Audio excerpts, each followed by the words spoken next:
everybody. If you guys can hear me in Periscope and over here on YouTube, let me know. I'd appreciate that. If you guys can let me know if you can hear me all right. I see we got a decent amount of people over on Periscope there. Moving my boxes around here.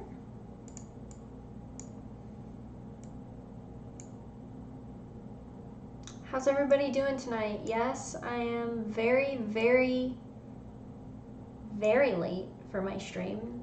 9 o'clock is typically Central Time, is typically when my streams end. Got caught up talking to my husband. Not feeling too well, to be honest with you guys, but I said I was going to stream tonight. I haven't streamed in a month, and I need to stream. We have a lot to talk about, and if you guys have any current events stuff that you want to talk about, I'm up for talking about just about everything, but I have a few topics I want to get to tonight for sure, and then we're just gonna hang out, chat, talk about whatever you guys want to talk about. We got a lot of serious current event stuff in the news that I normally don't commentate on, that I feel like I should commentate on tonight. Feeling a rant coming on, so yeah. So hello to everybody on Periscope and YouTube. I see we have Matt and Neil in the YouTube chat. What's up, guys? How you guys doing? If you guys can hear me over on Periscope, please let me know. I am using an older pair of headphones, so I want to make sure my audio is coming across decent enough where you guys can hear me. YouTube says it's good, but I haven't seen anybody on Periscope let me know yet. So just let me know when that's good, guys. And let's see, I'm gonna try to open up my shared chat window here. Here we go. Alrighty.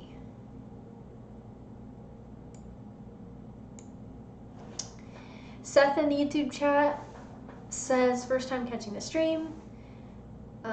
You're from Twitter. Hello from Twitter. Thanks for joining me. Usually, like I said, I usually stream from 7 to 9 o'clock Central, but Thursdays are my Friday, so I can stream as late as I want tonight, so I wasn't going to pop on at all. Eric July is streaming right now too, so this Thursday night, but all my live streams are always up, so you can view them fully on my YouTube channel, so I figured why not. I'm just going to pop on, stream for an hour or two, maybe, and hang out with you guys. It's been over a month. I was doing really well streaming every Thursday night, no matter what. We would chat, talk about whatever, and then I just got out of the habit of streaming. Stuff was going down, and here we are at 9 o'clock at night on a Thursday. So thanks for hanging out with me, guys. Really appreciate it. Like I said, you guys have anything you want me to talk about, I'll be looking at both the Periscope and the YouTube chats. So feel free to chime in. That's what we're here for, to stay comfy. Just have a relaxing conversation, even though you guys know, if you've seen my streams before, I can get off on tangents and do a nice little rant. So here we are. So hopefully you guys are staying safe out there with all this craziness, pandemic stuff going on. Hopefully you and your families are doing well. I know we got millions of people out of work right now. Hopefully you and yours are doing well and getting through this craziness. Neil's asking in YouTube chat, how's your state dealing with opening back up? My state is currently in the phases of semi-opening up. We never really did a super strict quarantine. I'm in the Midwest. My state's fairly liberty friendly, as much as one can be. We have our issues, but I'm lucky that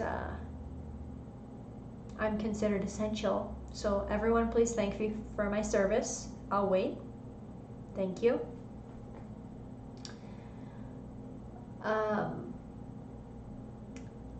Cass in the YouTube chat said, the comfiest of chats. Neil says, I found a new group to physically remove Amosh subs. Matt says, why don't we get the rant out of the way? Good idea. So I have a few things I want to rant about tonight. Number one, I have really cut down on, and I'm sure if you all are longtime followers of me on Twitter, you will realize this.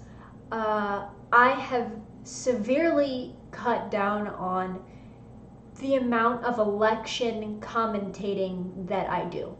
And there's a reason for that. I don't personally, my personal philosophy is that I don't think politics works. Reducing everything to political this, political that is not how we're going to change things. I think arguing, the Republicans and the Democrats are the same and blah, blah, blah, it's not effective. People know that on some level or another. And so to me, that's not effective. So I've really been talking about cultural issues more often than election commentating, aside from the occasional making fun of Bernie Sanders tweet or, commenting on a tweet that Trump has sent out. I have cut down on that a lot because I don't feel it's effective. I don't feel, for the most part, that there's anything that I can say that hasn't been said a million times about the candidates and the current state of our country when it comes to Republican versus Democrat versus Libertarian Party BS, so I stay away from it. But we know what that means when someone says a sentence and says, but you can disregard everything that I just said because I have bone to pick. And it's probably a bone that I have to pick that you all might be surprised with or not. And that is, I have been watching over the past week or so everything that's going down with Joe Biden, these allegations. As you may or may not know, from the very beginning of this election cycle, hey NCAP Gamer, what's up? Thanks for dropping by.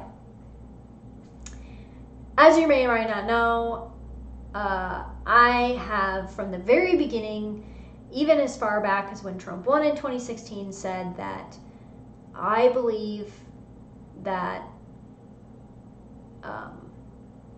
the Democrats aren't going to accept defeat. That was a crippling defeat by Trump to the Democrats. They are going to want revenge. I truly believe that. And when it comes to the Joe Biden allegations that Tara Reade has put forth, of which you all are aware, and if you're not, Google it. I sound like Snake.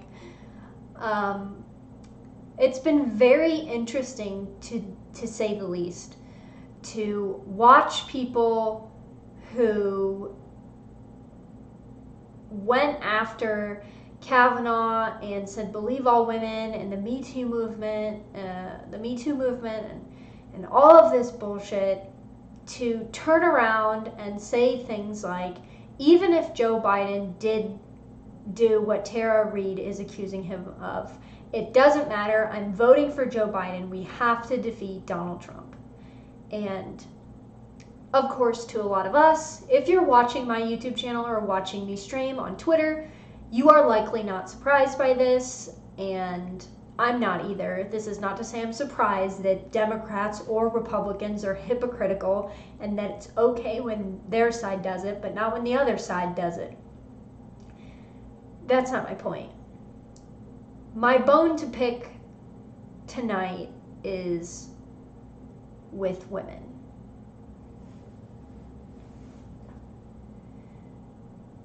If you are a woman and you are sitting back and you are watching what is happening with Joe Biden, you are watching blue check marks, actors, actresses, political pundits, media spit in your fucking face, spit in the face of people who actually have been victimized by people. Not to say that Tara Reade isn't. They are allegations.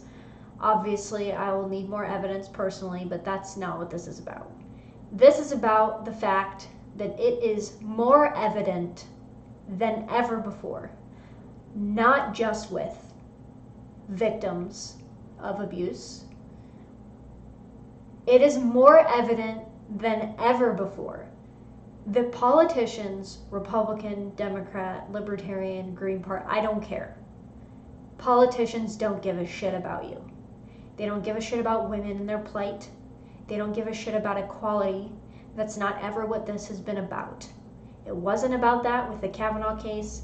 It's not about that with Tara Reade. It's not about that with Joe Biden.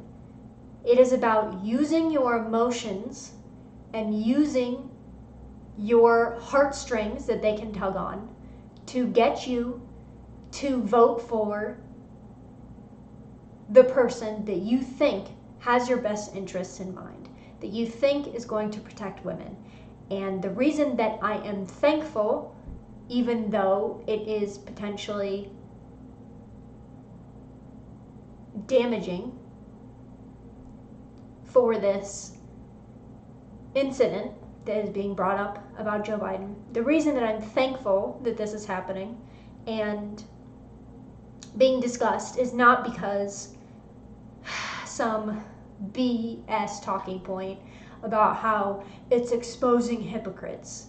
If you don't know by now that Republicans and Democrats and politicians in general are fucking hypocrites, I don't know what planet you're living on.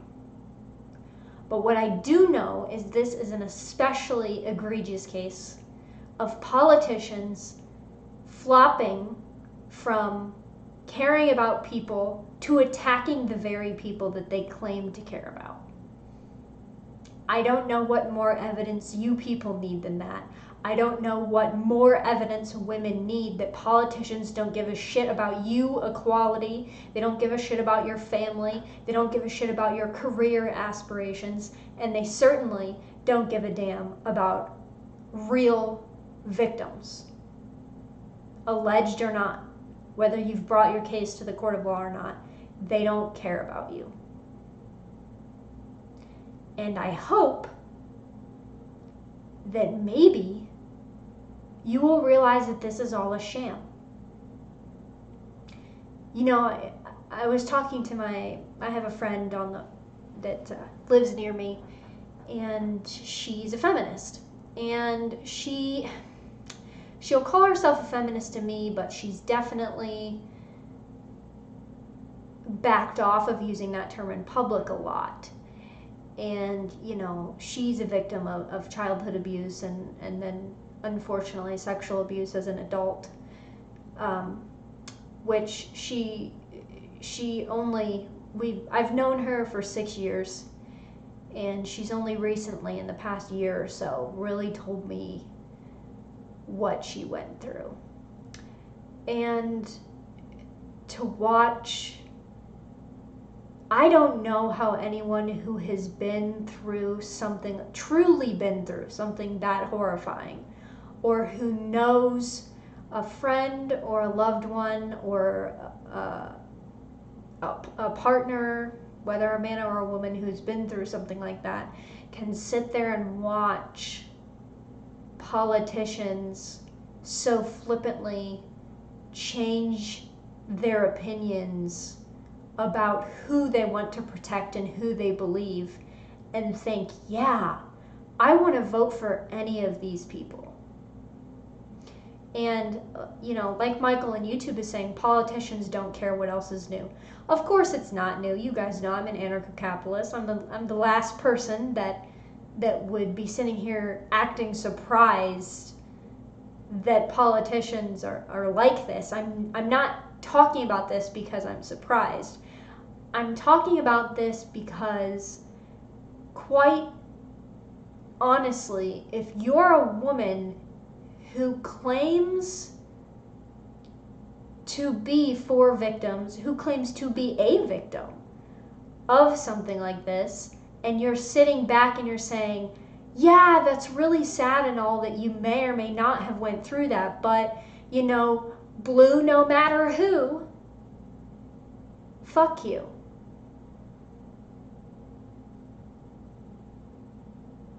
Sincerely. Like, it's disgusting. And I'm not just talking about this with Democrats. We see this all the time. Don't worry, conservatives. I'm getting to you in the next portion of my rant. I am disgusted because the thing is, you guys are saying, well, it's politicians. Who's surprised? And it's not the politicians I'm surprised by. It's the depravity of human beings in general that I'm truly shocked by. You know, we have people calling the police for others standing out in their own front yards. Yeah, that's bad, but to slap people in the face that you probably actually know that have gone through things like this is fucking sickening. For you to throw away your humanity for a fucking politician that would probably molest your children is disgusting. So I hope that this changes some minds. I have hope that it will, and it's very hard not to be black-pilled about this sort of thing. But I hope that it will change some minds. And it certainly will alert me to the women that actually care and the women who aren't even politicians that are jumping on the bandwagon to promote their personal political agenda. You know, I always thought that there were a few things that no matter where you were on politics, you have universal disgust for. And it seems more and more that those things aren't so universal anymore. And that things that people as humans universally used to think were absolutely disgusting and evil and immoral are not only are people turning a blind eye to them, but they're saying, no, I see what's going on. I just don't care because I want my guy in the White House. Or I want my guy on the school board that my school goes to, my kids go to. And something's got to give. Something's got to give. So that's my rant about Joe Biden. I got another rant coming up, though. I'll read the chats here real quick.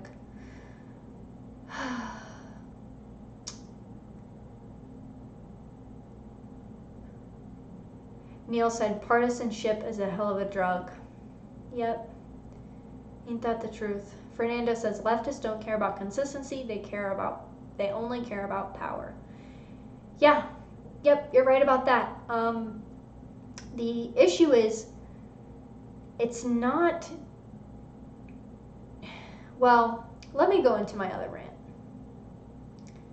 Well, yeah, Neil just said it for me. It's the issue with leftists aren't being consistent. Yeah, leftists aren't being consistent on...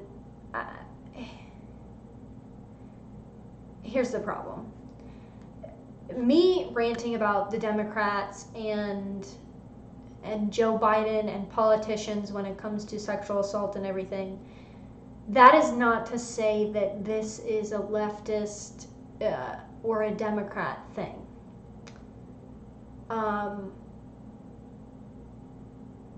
I finally today listened to Dave Smith's episode about Duncan Lemp.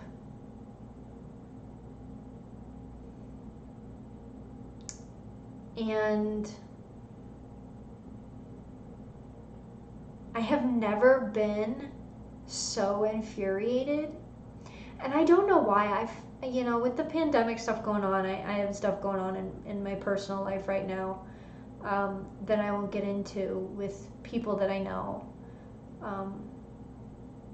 That has been really, it's been really tough. But, so I don't know if it was because I'm already in kind of an emotionally open state, but I just sat there today while I was at work listening to the podcast in my headphones about Duncan Lemp. And I was thoroughly disgusted. But it's because I was thinking about not only just what happened. So for those of you who don't know, this Duncan Lemp story has been talked to death by big people within the libertarian movement and conservatives too. I did see some conservatives coming out in support and speaking out against what happened to Duncan, which is great. But what got me was thinking of all the people who would justify what happened by saying, you know, your typical, oh, he should have followed the law, he could have had priors, the cops were just doing their job, all the typical bullshit you hear with an officer-involved shooting. This was a SWAT team that came in to Duncan Lemp's parents' house, and allegedly, according to his girlfriend and parents, because they were staying with his parents, was shot in his sleep. They also used flashbangs, which are incredibly loud, and his girlfriend is pregnant, and of course now she will be a single mother, which is horrifying. I can't even imagine that. And supposedly it was an anonymous tip that was given to the local police, and they did a no-knock raid at 4:30 in the morning, and they murdered Duncan Lemp. Like, there's no beating around the bush about it. They murdered this 21-year-old man. And I just don't know how people can continue to defend these people or the institution that allow these people to continue to commit aggression nationwide. You know, you always see these stories and they're in California or they're on the coast or, you know, but then you see with this pandemic bullshit, you know, obviously Duncan was murdered, but then you see in Ohio, for example, there were 7 individuals standing in a friend's yard in the front lawn, and the police arrested 7 people for breaking social distancing in Ohio for standing in a front yard. You see the video of the father in Colorado. The park was still open. They were still allowed to go to parks at that point. You see the police officer handcuff this man in front of his young daughter for, I don't even know what they ended up doing with him, whether they charged the father with something, for being at a park with his daughter, for standing in a front yard, seven people. You see, as ANCAP Gamer is pointing out in the YouTube chat, I believe the woman's name was Shelly, the Texas salon owner, who got arrested for operating her business that she owns, that people were voluntarily going to her for haircuts. And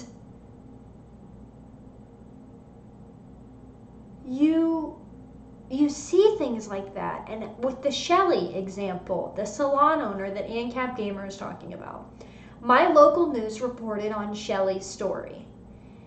And Shelly Luther, yes, that's her last name, Luther. You see the stories like Shelly's, and then because I'm a fucking idiot, I decide to read the comments on my local news station's Facebook page, and all I see is people saying she deserved it, that, well, she should have just followed the law, the same thing that they fucking say about Duncan Lemp, who was murdered in his own fucking home next to his pregnant girlfriend. And you're gonna sit here and tell me that they should have just followed the law? That they should have just done what? They're fining and threatening salon owners with jail. They're incarcerating 7 people for standing in a front yard in Ohio. Duncan was Maryland. The 7 people arrested for standing in their front yard was Ohio. The father arrested at a park with his daughter was in Colorado. Shelly's in Texas. What the fuck, Texas? I need to move. People told me I need to move there if shit gets rough up here in the Midwest. What is wrong with you people? And the fact that so quickly people go from claiming that they don't like government, they think laws should be a little bit less restrictive, to telling me that it's justified to shut down a woman for running her own business or to arrest people in their own fucking front yards for not social distancing, which is a fucking dystopic term in itself. What the fuck is social distancing? What? Social and distancing are... What, am I supposed to tweet you? That's the only way we can interact? Like, I'm confused. But, you know, it's just horrifying. And I know, like R.C. Scott, they're lemmings. I know that these people are, I don't even know. It's at a certain point, you know, I used to think these people were just ignorant. Like, what did Neil said about a couple minutes ago, it's a lack of publication about these stories that keeps the thin blue line people completely in the dark. Same with the wars, asset forfeiture, drug war, etc. No, I don't fucking believe that anymore. At a certain fucking point, I am not giving people a fucking pass anymore for being ignorant about this stuff. I'm not. I discovered these ideas as a stupid fucking college kid and started looking into civil asset forfeiture. I remember the first panel that I saw on civil asset forfeiture was, I wish I could remember his name.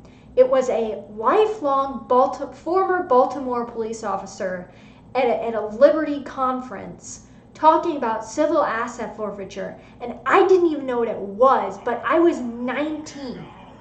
Welcome everyone. 10 years. What is happening? What is playing? 10 freaking years. We did it. If you don't know why I'm saying 10 years. Something is like playing in the background here. It's 10-year anniversary. I've been uploading consistently on YouTube for 10 years. My phone is like deciding to play a PewDiePie video, so that's cool. Anyway, so, sorry. I'm sitting in this panel listening to this former Baltimore police officer talk about civil asset forfeiture. And I didn't even know what that was. And he was describing how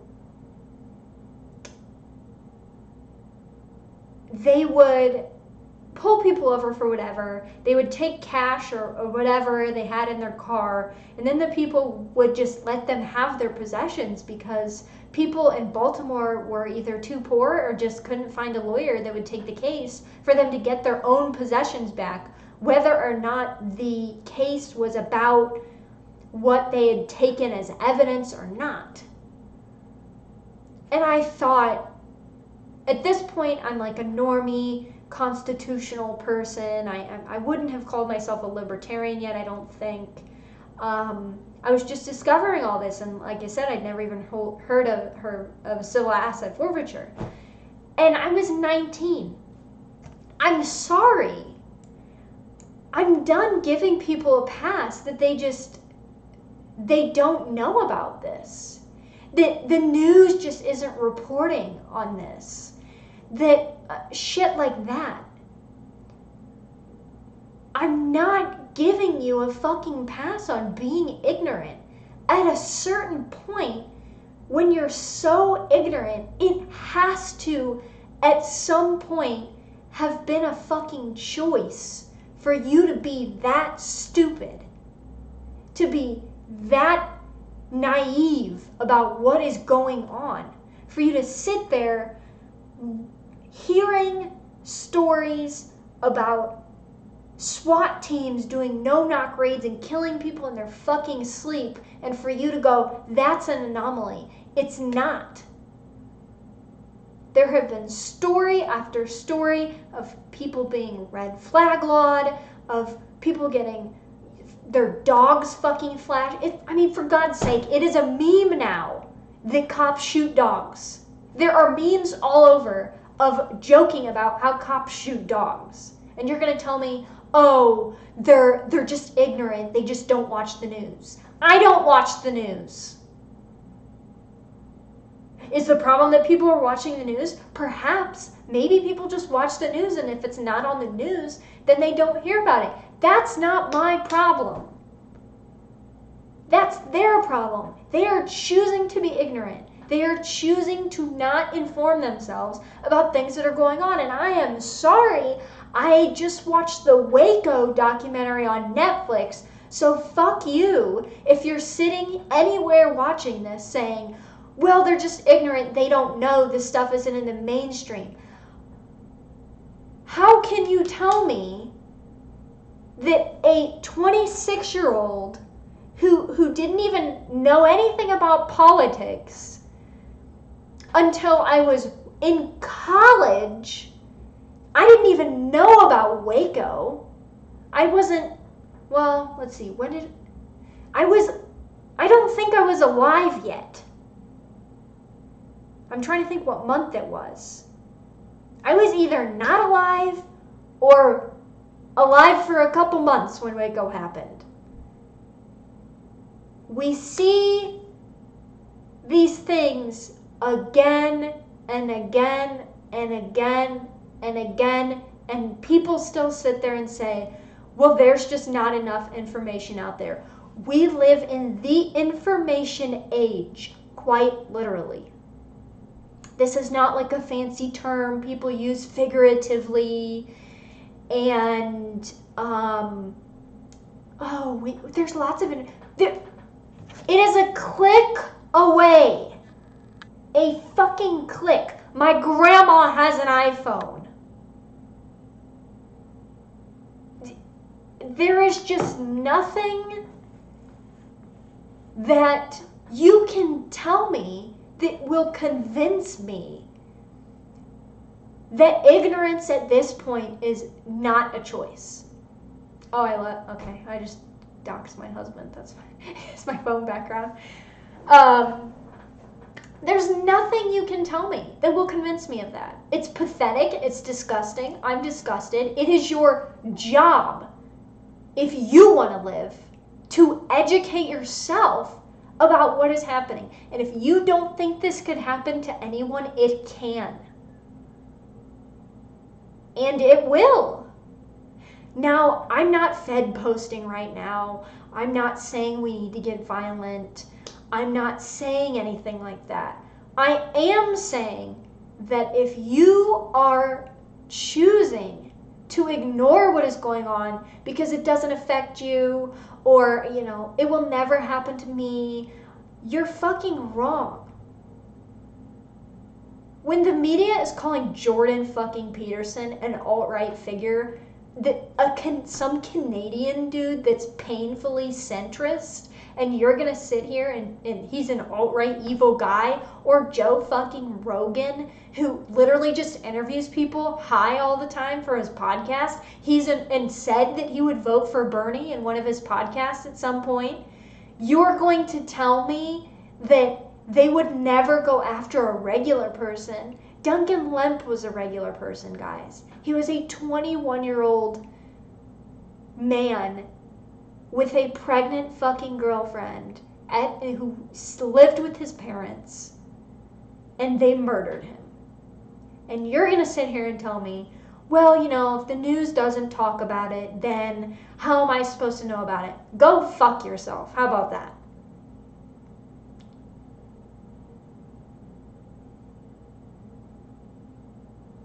You know, I talked with my husband tonight, and I said, and we've talked about this multiple times, we've said that if something happens,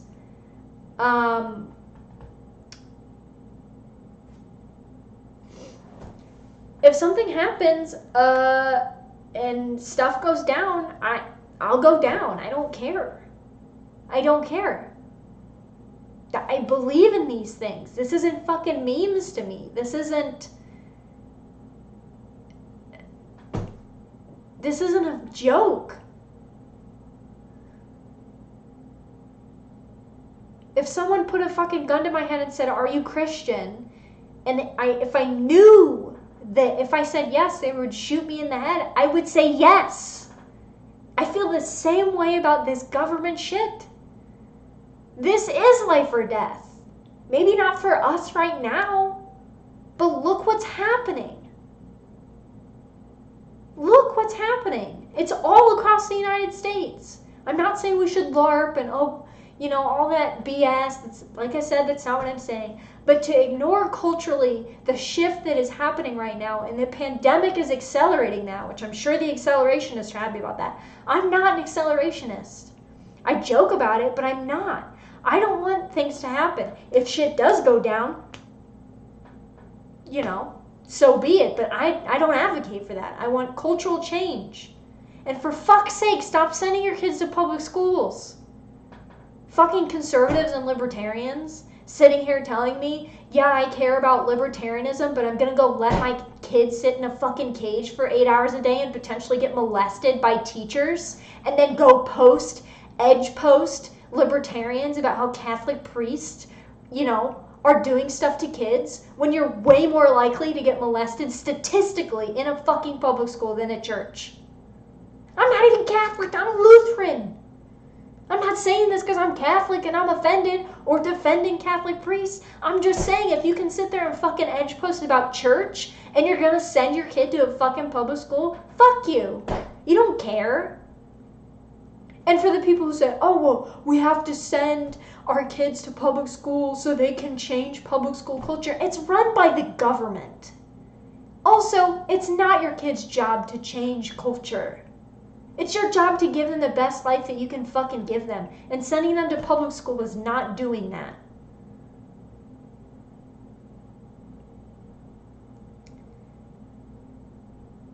I hate these people talking about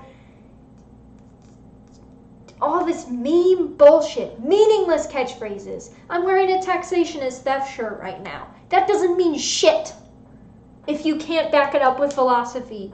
Read some fucking books. Stop sending your kids to these fucking schools. Stop telling people, oh, it's okay if you're ignorant. It's not okay to be ignorant.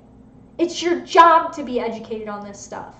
Not for me, not for the sake of other people, for the sake of you and your family and your kids and your future kids.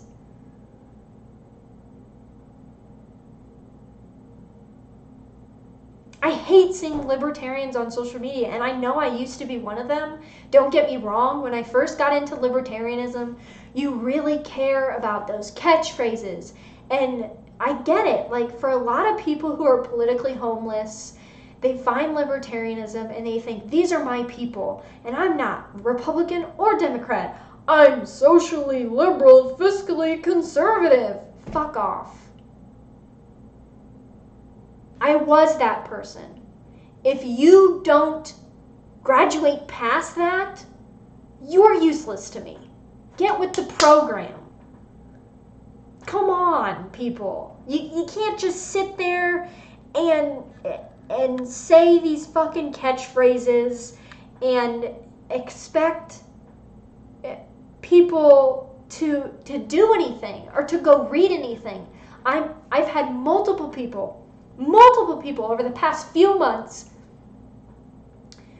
I have had more people, now that I have stopped tweeting out meaningless fucking catchphrases, ask me, hey, what Hans Hermann Hoppe books should I read? Hey, what Rothbard books would you recommend? Hey, I want libertarian books to read. I really want to learn more about anarcho-capitalism, even though I'm a minarchist. And I'm not saying that I'm some big social media influencer. That's bullshit. But what I am saying is, if you have a platform and you're using it to tweet out bullshit, what are you doing? Yeah, I dress up in anime costumes, but at the end of the day, what I actually care about, I would fucking throw all my cosplays in a fucking pile, my wigs, my hundreds of dollars of costumes, whatever, in a pile and fucking burn it. And never touch that shit again. If it meant my neighborhood, let's say if my entire neighborhood came to my ideas and could create a community where we all respect each other and property rights, and I would burn every fucking hobby I have. Everything. That's what it's about. It's not about memes, it's not about fucking catchphrases. It's your job to educate yourself. You know, Michael Malice and Dave Smith had a great episode, once again, of Part of the Problem a few weeks back, maybe just a week back. And they were talking about how, with the North Korea situation, a lot of people were speculating on what is happening with the leader and who would take leadership, and they didn't know shit about it.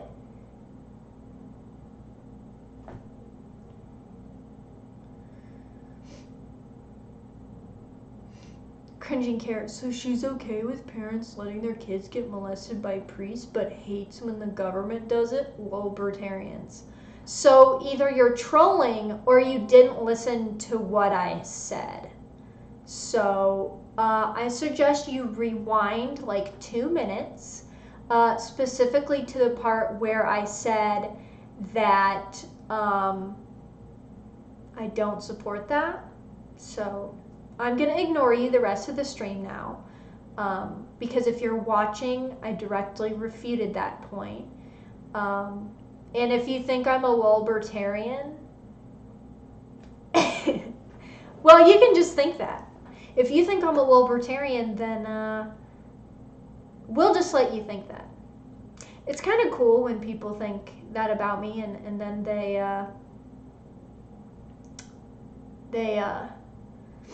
find out pretty quickly if they're not trolling or trying to troll, that's not what I am at all. But I guess cringing is an accurate name. Anthony, hey, what's up, Anthony? Oh, you started your job today and you like it. Awesome. Some wholesome content in the midst of my ridiculous rant.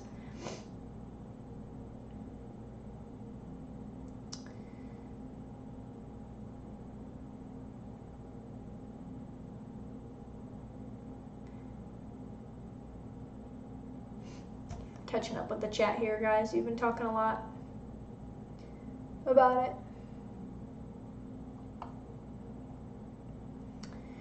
Yeah, we kind of covered the whole gamut of topics tonight, didn't we?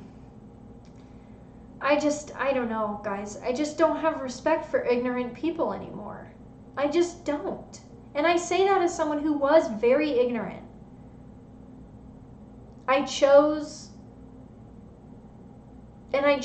that. I just thought, well, those people aren't affecting my life, so why does it matter? But they are.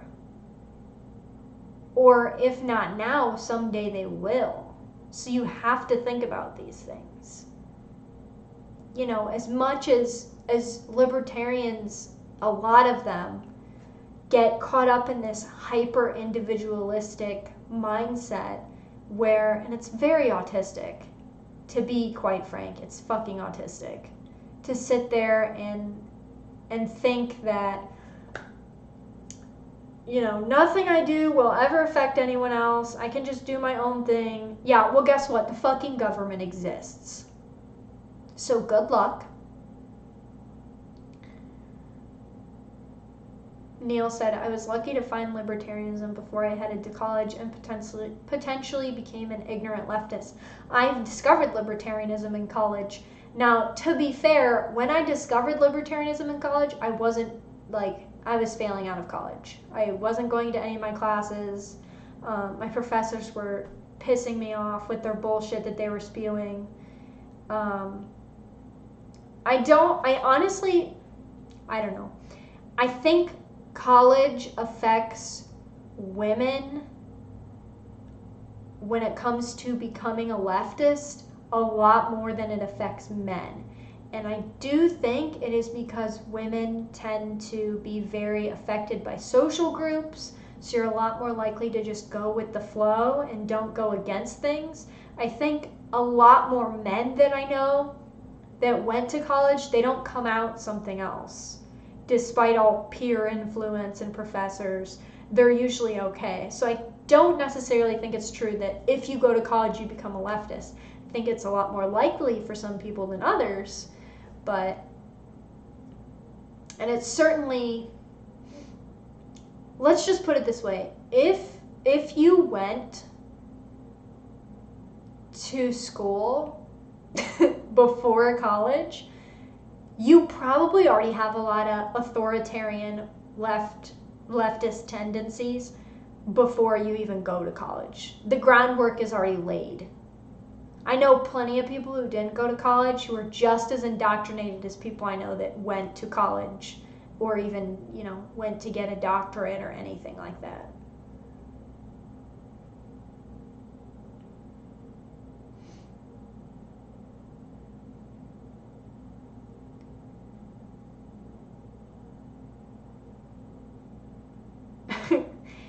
Izanagi said, I had a friend go to college and move to Cali and it completely changed him, man bun and all. Yeah, I mean, it's possible, dude. But like Cass said, he went to college in California and he hates leftists, so it really depends on the person. But, as Demonat just said, it starts in elementary school, very early. There are things that I never thought that I consciously believed. And I went to private school. I did not go to public school. I went to private school. Keep this in mind. There are tenets and things that feminists say that I never thought I believed, that now that I'm older and reflecting on my time in school and looking at Facebook memories when they come up, I'm realizing that I did have a lot of this bullshit just in my brain. Just, I had still been indoctrinated and I didn't go to public school. And my parents are not politically affiliated. They never talked politics with us. My parents were not the type to be, here's who you should vote for, this is what we think, blah, blah, blah, blah, blah. We were Christian and we went to church and we went to private school, but my parents never, I still could not tell you what either of my parents are registered as politically. I have no idea. I could probably guess now that I'm older. They talk to my brother and I about politics a lot more, but they didn't talk to us about that.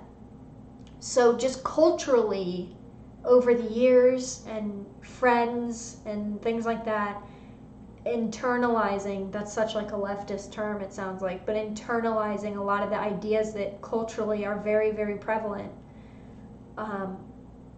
which I didn't even realize until I got into politics, and I'm looking at my old statuses on Facebook and thinking, God, that was not true at all. And why did I believe that? And I can't even trace back to someone that told me that. I just believed it. It's very strange.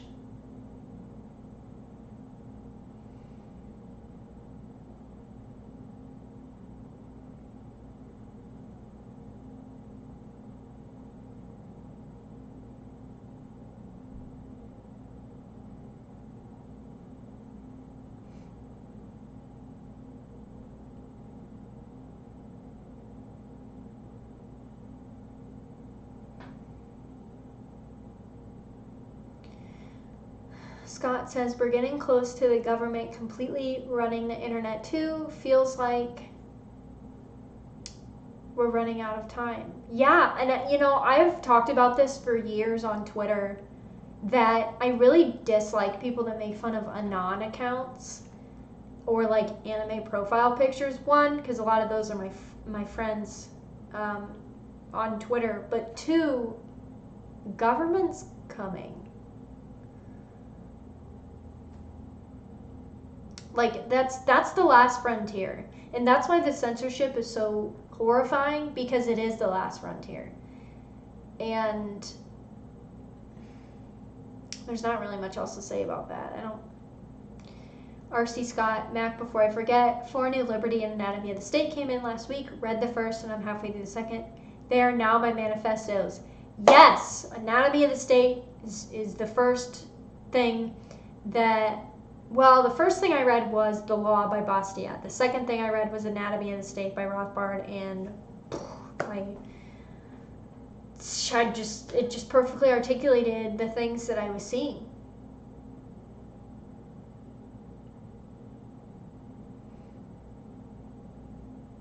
Anthony Cantos, have you watched JoJo now due to the quarantine? Anthony, I've seen all of JoJo like 2 years ago. I saw part 5. I watched it when it came out, but I've seen all of JoJo. I post JoJo memes all the time. How do you not know that I've seen it?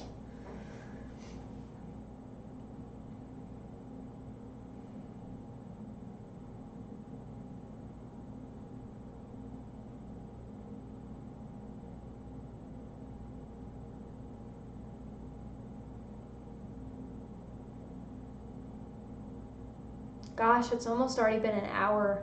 I've just been going off. I haven't even... Ugh. R.C. Scott said. Also, I started watching anime subbed too. Not saying it's because of your shaming, but good. It's superior. Neil, when I came to libertarianism, I was originally a lost, socially liberal, econ conservative guy. 2 years later, I found Tom Woods and my life changed forever. Yeah, honestly, thank God for Tom Woods. Like, the amount of people, and he follows me on Twitter, God bless him. The amount of people that I talk to that have come to Liberty through people like Tom Woods or Dave Smith is amazing. And I get so angry when people attack them, because I think those people are really discounting how much they have helped people and making these things digestible to people who might as otherwise not come across these ideas. Good night, Matt. Thanks for tuning in. I appreciate it. Zoidberg 444. Are you looking forward to the next Great Depression? I heard it's going to be like a Great Depression. It's going to be worse than the Great Depression from all the things that I'm hearing, so that's great. Cyber Ninja, are you currently watching Hunter x Hunter? I am watching Hunter x Hunter. I am currently a couple episodes into the Chimera arc of Hunter x Hunter, which I am told is peak Hunter x Hunter. That's what I'm told by Hunter x Hunter fans. I'm loving it so far. I really like the anime. I'm scared though, because I know it gets really dark and I'm scared. Hisoka freaks me out. He's a disgusting villain. Like, I love him because he's a good villain, but also he's he's like too good of a villain. It creeps me out. I have watched Demon Slayer, R.C. Scott, and I have a Demon Slayer cosplay that I haven't posted yet. So, yes, I have seen Demon Slayer. Very good, beautiful animation. I really enjoyed that series. I hope that it gets another season. I haven't really been paying attention, so I don't know if it's going to or not. I think they're coming out with a movie for Demon Slayer.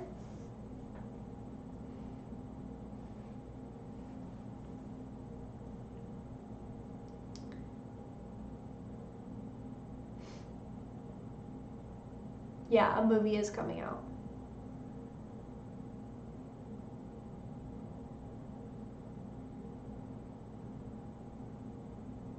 Fernando said, I discovered Tom Woods thanks to Molyneux. That's cool. There's actually a lot of people that I discovered from watching Stefan's videos.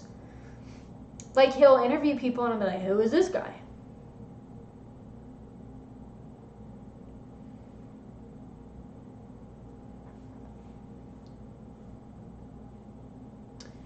Ray says, any tips you might be able to give someone who's shy about posting public cosplay stuff? I have a few words of advice. One, if you're really uncomfortable, don't do it. I started cosplaying in 2016, and I went to my first convention. I didn't have a cosplay page or anything, and somebody at the con was like, do you have a business card? What's your cosplay page? And I went, what is that? And they explained to me that a lot of people have cosplay pages where they post their stuff, or they post them on Instagram. And I had posted a little bit on Instagram, but I didn't have cosplay friends yet that did it. So my advice is, the first thing you want to do if you're shy about sharing your cosplay stuff, make sure you're ready. Cosplay is supposed to be fun. It's supposed to be a fun hobby.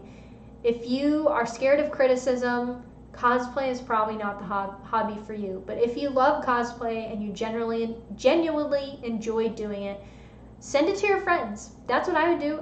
I would get up in costume. I'd take pictures in costume, and I would be like, check out my new cosplay. I'd send pictures to my friends, my cosplay friends that I had made at cons, and we'd geek out about the anime, and they'd be like, oh, your cosplay looks so good, or if they had criticism, if it's coming from a friend, it's not as bad. If they're like, oh, tweak your wig like this, like I really think this would look good. Start out with friends. And I didn't have friends who were into cosplay at first, but I had friends who weren't into cosplay, and they still to this day make fun of me for it, and it's like a playful thing between us. And even my husband thinks cosplay's, the premise is really weird, but he likes anime, so he supports my hobby and likes it, and he, supports me in that. So my advice would be, you're gonna need a thick skin if you cosplay. Like Cass says, advice, assume that no one will like your cosplay, and then make sure you don't give two fucks. There is a big reason why I cosplay characters that I genuinely like and enjoy. A lot of people that cosplay whatever's trendy, cosplay what they want to be popular or get likes or whatever. And don't get me wrong, some of my cosplays overlap with what's popular, but I always make sure, even if that's the case, I genuinely love the character. And the reason for that is, if you post a cosplay and someone is like, this is shitty, do you know how many people will respond to me my Asuka cosplay, and they'll be like, Ray is better, this is shit, worst girl. I don't care, because I like the character. That's it. If you like the character, that's the character you generally like, you'll be fine. So, I mean, my advice is kind of just do it, but make sure that you are prepared on some level.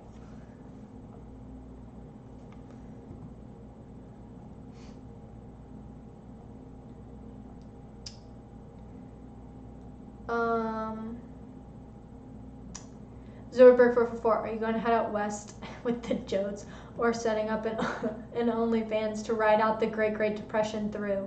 I would never start an OnlyFans. If I start an OnlyFans, my husband has permission to just go get a fucking prostitute, because that's what I would be. So I'm not starting an OnlyFans. I think even people that start OnlyFans as jokes, it's kind of cringy, to be fucking honest. Like, it's not funny. I don't want to be associated with OnlyFans. But to be quite honest, it sucks that even just being a cosplayer, I'm associated with people that strip for money. So,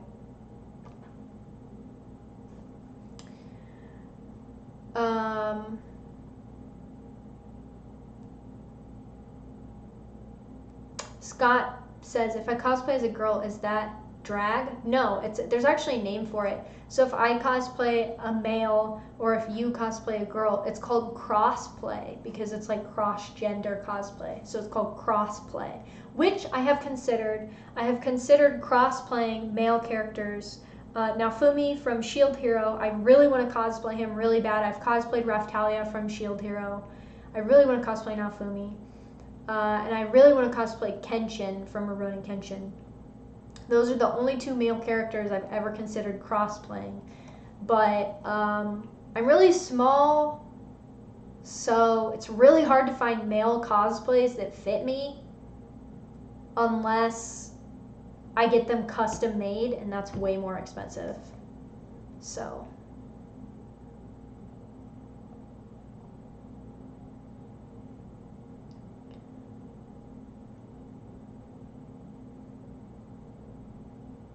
Anthony says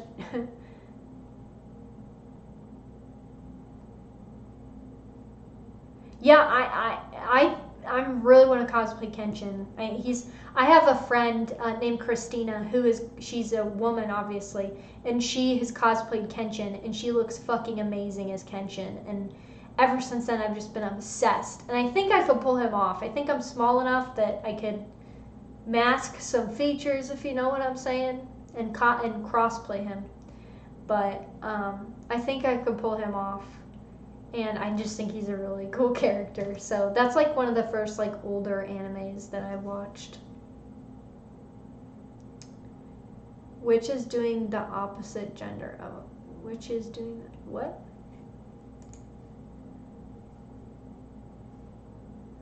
So you guys think I could pull off Kenshin pretty well. That's cool. I've considered it. Might give it a try.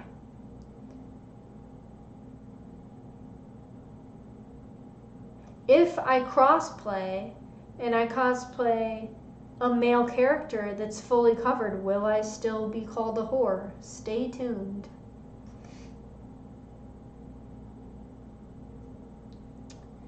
Somebody asked me a question earlier. I can't remember.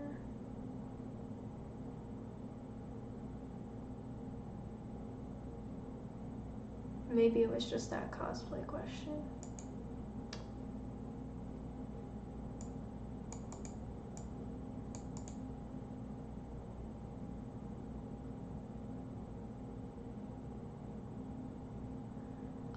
Neil says, have you started listening? No, I haven't started listening to that band yet. RC Scott, I just finished talking about.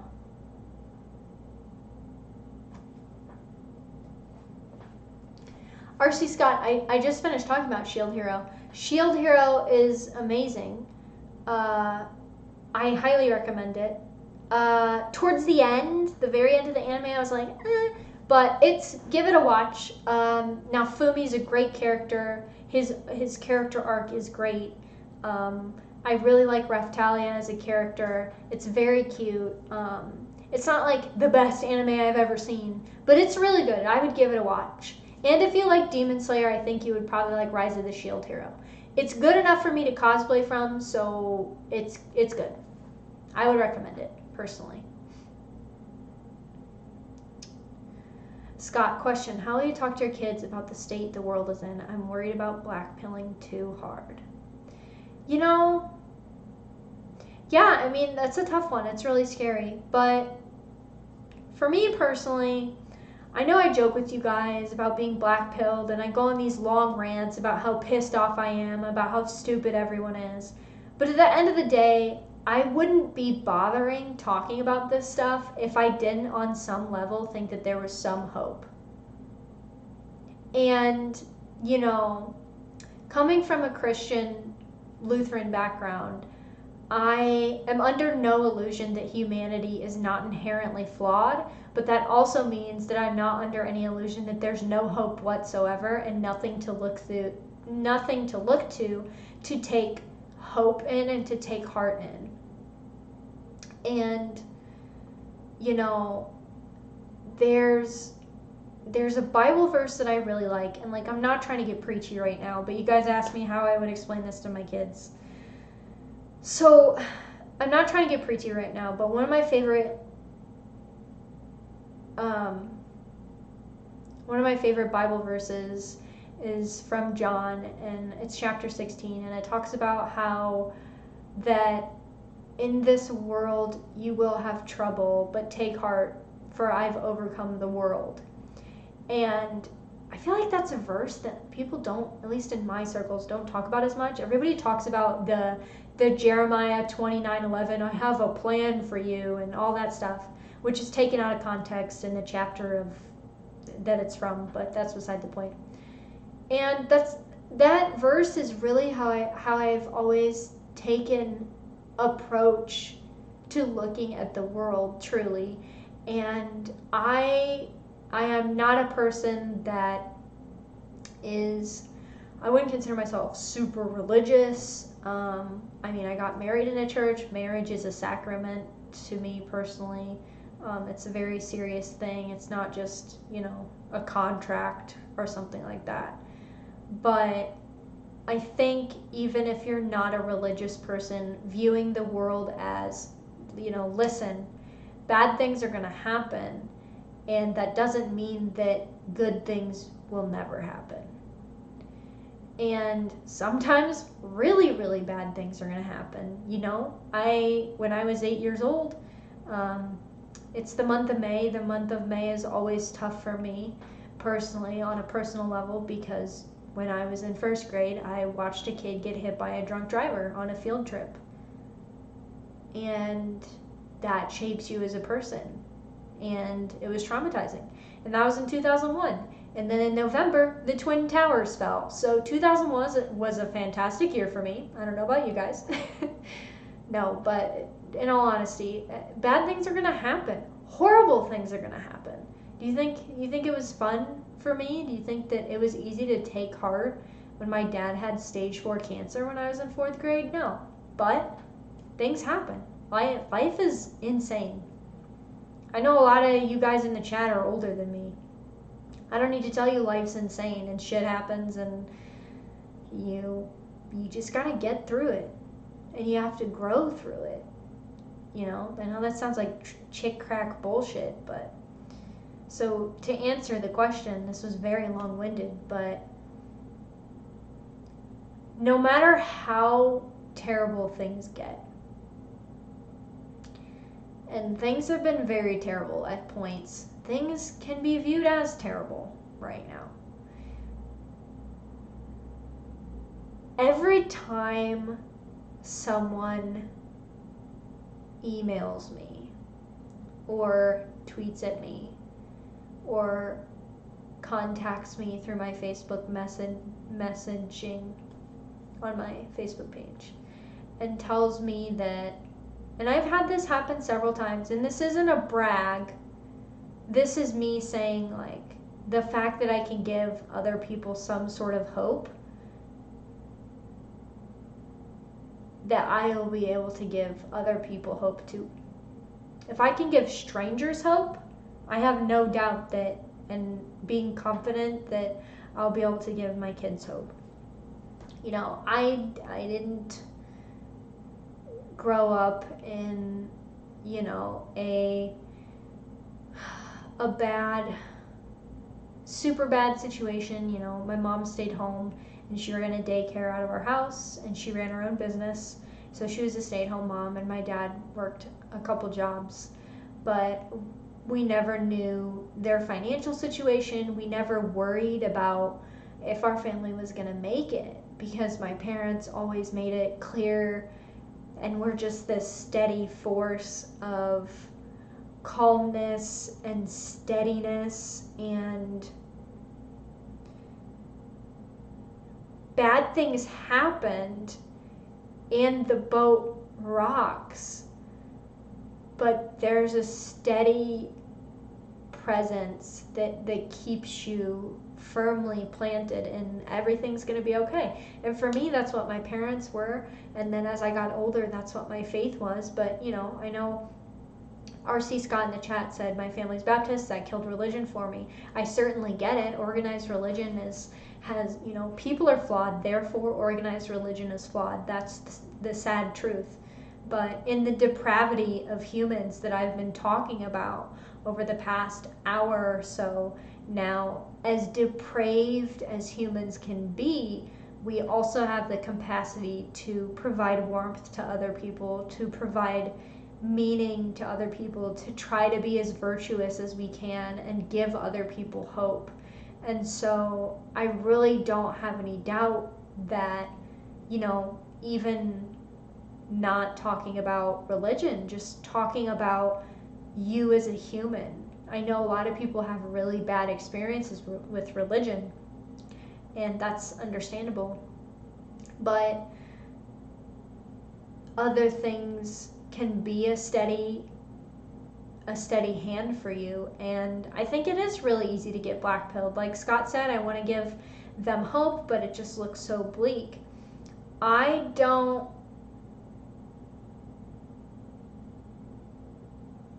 it looks bleak, and don't get me wrong, like everybody has days where you're just like, oh, screw all of this.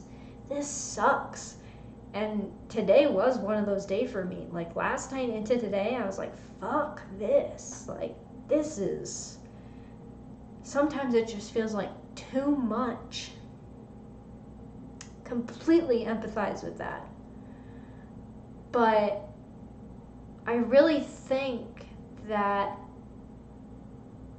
it's so necessary to look around at what you do have. Smug Scotty said, oh man, been a rough year between losing my job, the house I was renting, and then my Nana, but I'll make it through. I'm really sorry to hear that, Scotty. That's horrible. I'm glad that you're making it through, and I hope that you're good and that your family's good, and I'm sorry about your Nana.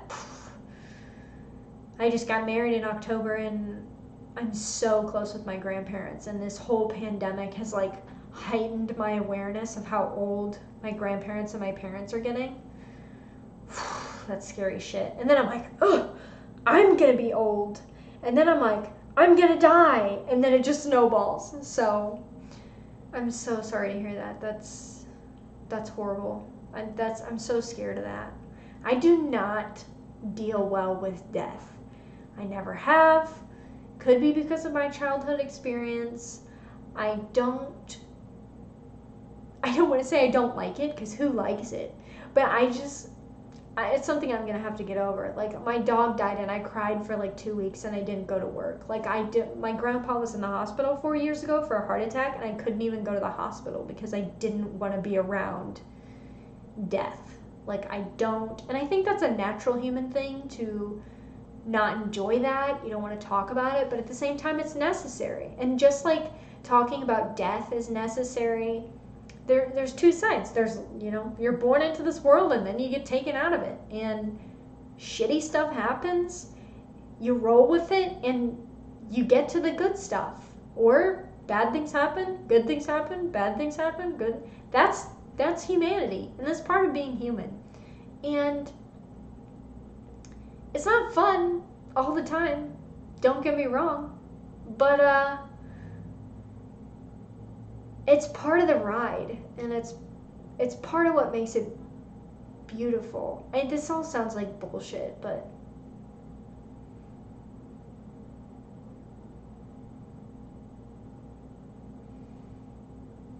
Scott said, I used to never worry about things before I got married and have a kid. If I get caught in the apocalypse, that's fine, but it's so sad to think that my family can be hard.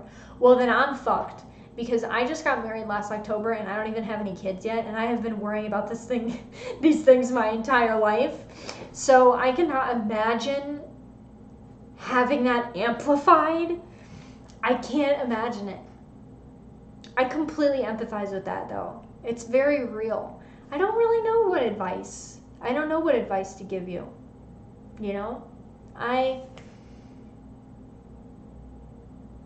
It's a scary time, to be quite honest. And I'm not trying to be all, ooh, if we all just love each other, there's hope. And that's not what I'm trying to do. I'm being realistic. But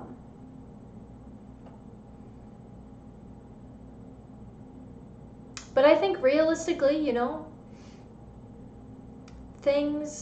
bad things happen and good things happen, and that's realistic. I sound like such a boomer right now, but that is being realistic. So to speak to the point of like, what are you going to tell your kids? Like, I don't know. I don't think I don't think I like ever. I don't remember like ever running up to my parents and being like, "Is it gonna be okay?" To me, my parents were. I didn't need to ask them if it was gonna be okay. Just being in their presence made me feel better. And like now, I feel like to a certain extent, it's the same way with my husband. Like just like it's a very calming. Like I feel safe, and I think that's the best thing you can do for your kids is just make them feel safe. You as a parent, you know shit is not safe. There's danger out there. It's scary. Things are going down. But you can be that steady presence to the boat so the boat doesn't rock, so your family doesn't get scared. I don't know. Like to this day, like if I'm like having a really, really bad day or something like that, or I talked about this, I think before on some stream, I'm not sure. It was right after we got back from the honeymoon. It was stressful. The traveling was, Japan was great, but like traveling was very stressful. Like the flight there and back, I think it was, God, I don't even remember how many, was it? It was a lot of hours. I don't even remember how many hours the flight was. It was insane. But we had stopped by my parents' house, or I had stopped by my parents' house, and I didn't say anything while I was there. I was talking about whatever, and my dad just looked at me, he goes, my dad texted me. I texted my dad when I got home, because I'm 26 and I still do that, to make sure I'm safe. And my dad texted me, I said, I'm home safe, and my dad texted me back and said, what's wrong? And I was like, I'm like, how did he even know? I didn't even say anything. Like, I think that's like the best presence that you can be for your kids. I love that we like have like stories going on in the chat between you guys. I'm glad you guys are getting along. I love to see that. Okay, let me scroll back. Correction, you asked me who is better girl. I personally like Kaguya better than Chika. I think Chika is overrated. Don't get me wrong, she's cute, but Chika is overrated because of the memes of her. That's my personal opinion. Correction also asked me, how do you feel about the neocons fucking up the original meaning of the COVID protests and making us look bad? It's the Q people, bro. The Q people. The Q people. I honestly, like, the Q shit is a giant psyop, and I don't know how anyone fucking believes it. Like, it's very obvious. I truly believe that the Q stuff, like the fact that they talk about the deep state is a giant fucking psyop to make anybody who talks about the deep state or what the deep state does look like lunatics. And it's working. Like, if you even talk about the deep state, people assume that something is related to Q people, and they think you're fucking crazy. It's purposeful. Like, it's a fucking psyop meant to make people look crazy, and a bunch of old boomers bought into it. It's like all these middle-aged white women. It's really fucking weird. Four Pester said, I hate conspiracy nuts. I'm a conspiracy nut. Like, I'm a conspiracy nut, but they're, like, I'm not, I don't know. I like to research all sides of things. You know, my favorite show is The X-Files. Of course I'm going to like conspiracy stuff, but it's clearly a psyop to make people look insane. Yeah, for posterity, you know what I'm talking about.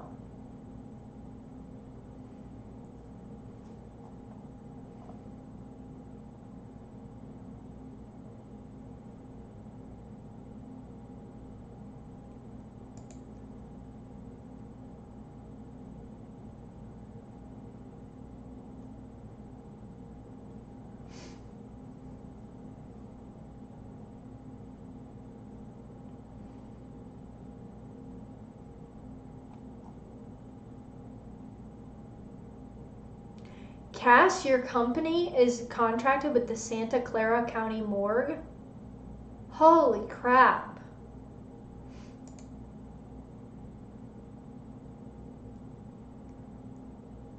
Wow.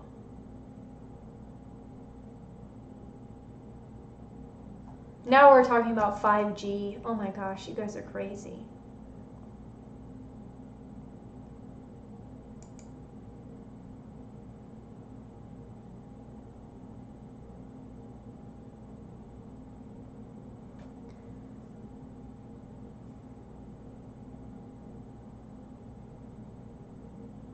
You know, for posterity, said, technically there are a lot of conspiracies, but the type of conspiracy nut that I'm talking about take it to this sort of supernatural place. You mean like the lizard people? Ty Ben VT says, any thoughts on that new UFO footage? Fun fact, that new UFO footage was used in a documentary that I watched last year? A few months ago to last year. The new UFO footage it was already talked about in documentaries. It's not really new. It's just the military's finally come out and been like, no, this is totally declassified.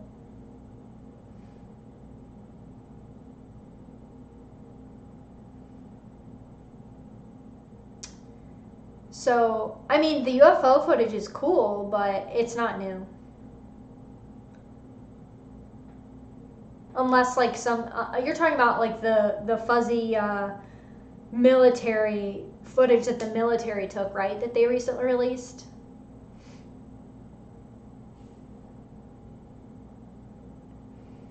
Crab people, crab people.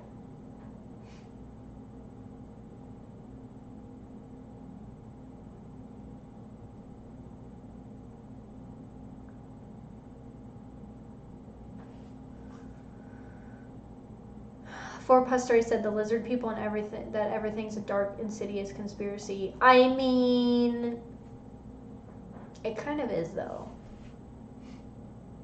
But I agree, people that are, like, totally consumed by that are quite annoying.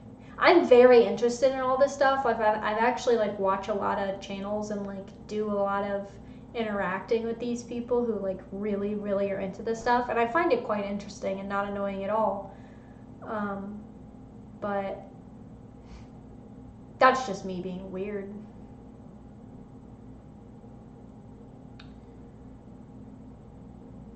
I don't like Black Dahlia Murder, personally. They have some good riffs in their songs, like, I'll give them that. Maybe I'll listen to their new album, but I don't usually like their stuff. Neil said, I could listen to Scott Horton talk for hours. Yeah, same. Definitely.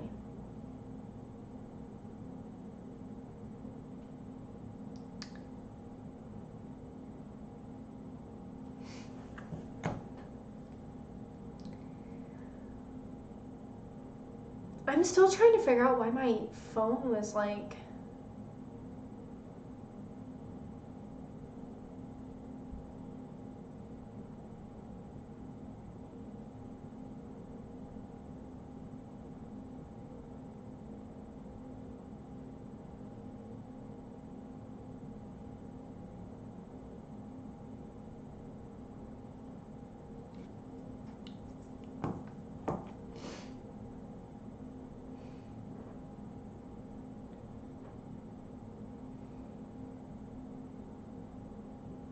And Neil said, it's the lizard people getting into your phone trying to distract you from Duncan Lamp. Oh my god.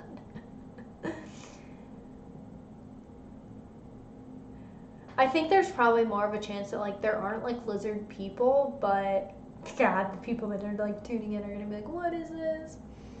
I feel like there aren't really lizard people, but, like, Alex, you know, of InfoWars says, they're definitely, I think it's more of a case they're probably interdimensional beings / demons that manifest as different things to different people, that they're probably not, like, literally lizard people.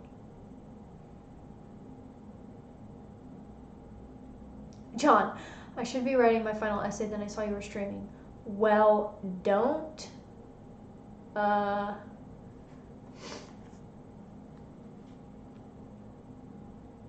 Don't neglect your essay because you're watching my stream, but I appreciate you popping in, John. Thank you.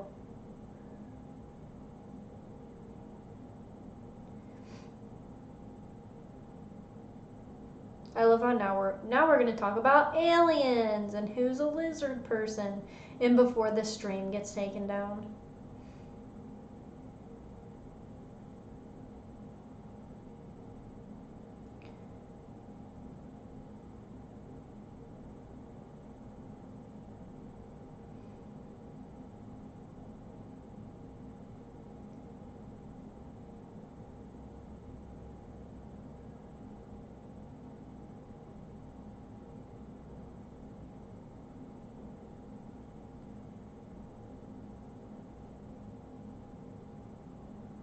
R.C. Scott said Pelosi is definitely an alien.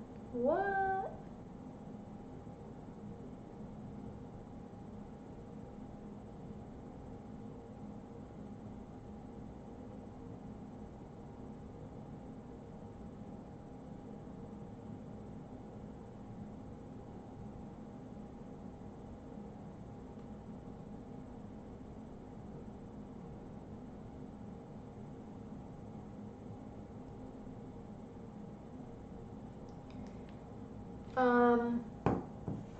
For posterity said, what's your favorite alien, reptilians or greys? Well, there's more types of aliens than reptilians or greys. There's like 5 or 6 different categories of aliens. There's actually this lady that like was interviewed at the UFO conference that they have, I think every year, that said that she met cat people from Sirius. So like the cat people seems pretty cool. Probably greys though, just because like I'm really lame. RC Scott said xenomorph is the best alien. I really like the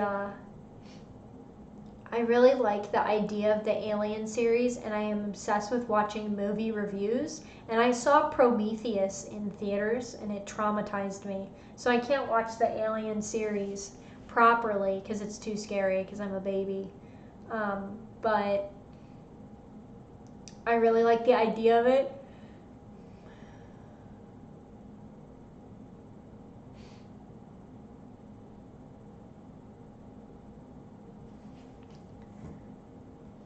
You didn't like Prometheus? I liked Prometheus. I didn't think it was that bad.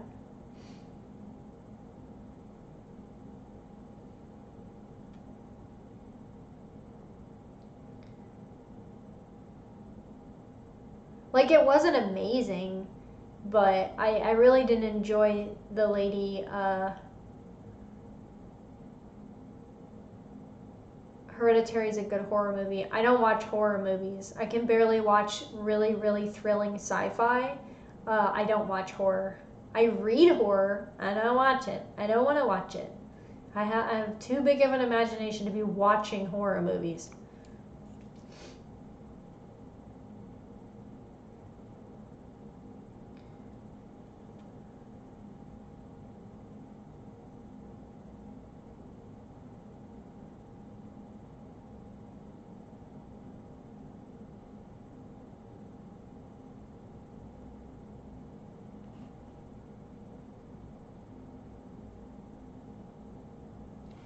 Someone said, do you listen to Coast to Coast? Wait, where did that go? Oh, For Posterity said, do you listen to Coast to Coast? Shadow people creep me out. I don't want to talk about the shadow people. It freaks me out. Ooh. I do know of them. I know of them. I have heard stories. I have goosebumps right now.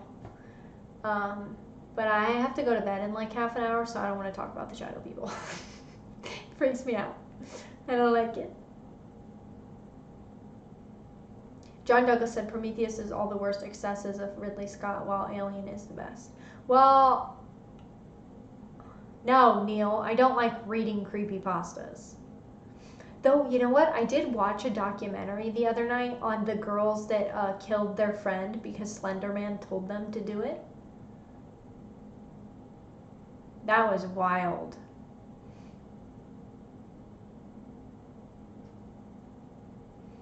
apparently one of the girls that was involved with it had heard voices as a child and told her parents that she was seeing an imaginary friend, and her parents were just like, oh, that's normal.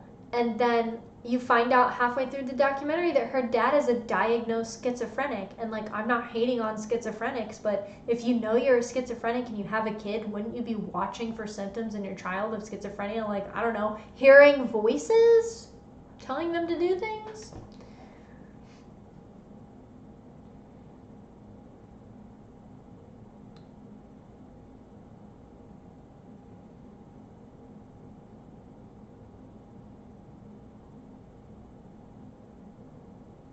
No, like she was diagnosed as schizophrenic.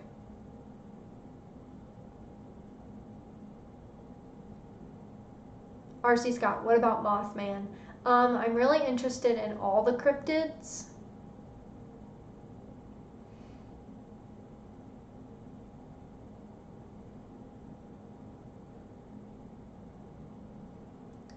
Yes, Reddit is worse than 4chan. It's not even fucking close.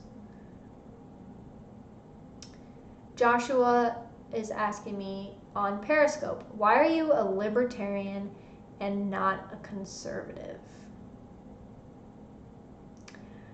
I do not identify myself as a conservative because I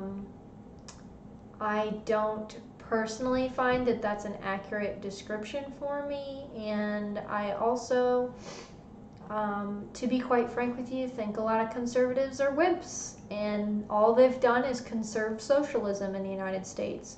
So I'm not really interested in calling myself a conservative. And I'm an anarcho-capitalist and a libertarian, so it makes more sense to me to describe myself as libertarian, though I try to most often describe myself as anarcho-capitalist. I still consider myself libertarian, but I try to describe myself, and that's why my Twitter bio says anarcho-capitalist, because I'm not out here calling myself a conservative. Conservatism is progressivism driving the speed limit, and to be quite frank, that speed limit is like 70 miles an hour right now.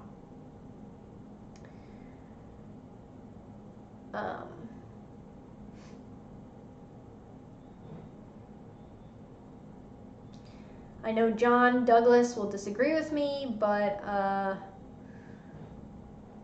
we agree on a lot of social issues. I just don't think the state should be involved.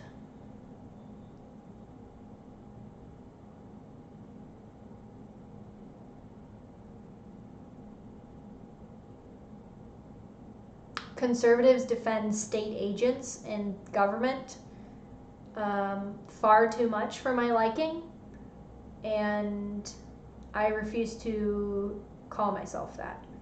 Now, do a lot of my views overlap? Like I just said, I agree with John Douglas on a lot of things. I've been on his podcast, and I think we agree on a lot of cultural issues, which is great. And I agree with a lot of conservatives on some cultural issues. But it's too wimpy for me, personally. ANCAP Gamer, well, to be fair, Mac and Liberty, ANCAP is libertarian yellow and anarchist black.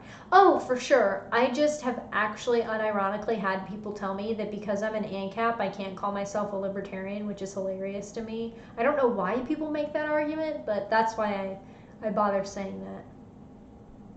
RC Scott says, all right, have to get up for work at 6 a.m. It'd be wise to get some sleep. Good night, Mac and everyone else. Watch out for the lizard people.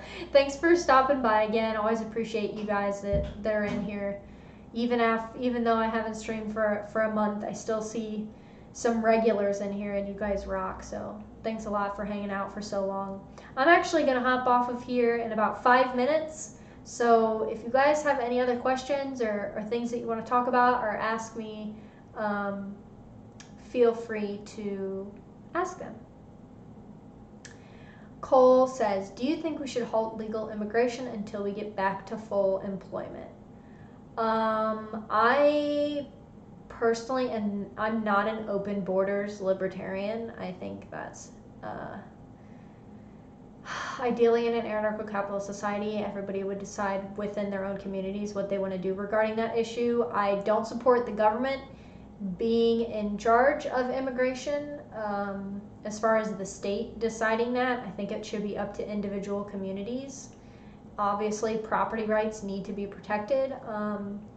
I personally would not have a problem with them halting legal immigration until we get back to full employment, but I personally wouldn't, I'm not going to advocate that, but if they did it, I would see why, is basically how I'll answer that. Smug Scotty says, peace out, first stream, really enjoyed it. Wow, this was your first stream? Woo! You kind of just got lit on fire in this stream, huh? Well, I'm glad you enjoyed it. Thank you. Thank you, RC Scott. Appreciate that. Happy sleeps. Joshua Zell says, will you be voting for Trump? I'm not voting. I do not vote anymore. I have cast one vote, well, 2 votes in my life. Some local and one national election. I'm not voting, so have fun with that. Cole, bruh. Oh, yeah, no, I'm not voting for Trump. I don't vote, so that's not me saying none of you should vote. If you want to vote, go ahead and vote. There is obviously an argument for defensive voting as voting in self-defense. And a lot of libertarians and even ANCAPs that I know do vote, locally at least, for self-defense. That's perfectly fine with me. If that's what you want to do, go ahead and do it. I'm not one of those ANCAPs. It's like, oh, if you vote, you're agreeing to aggression. I think that's stupid. If people want to vote, they can vote, but I don't. So that's that.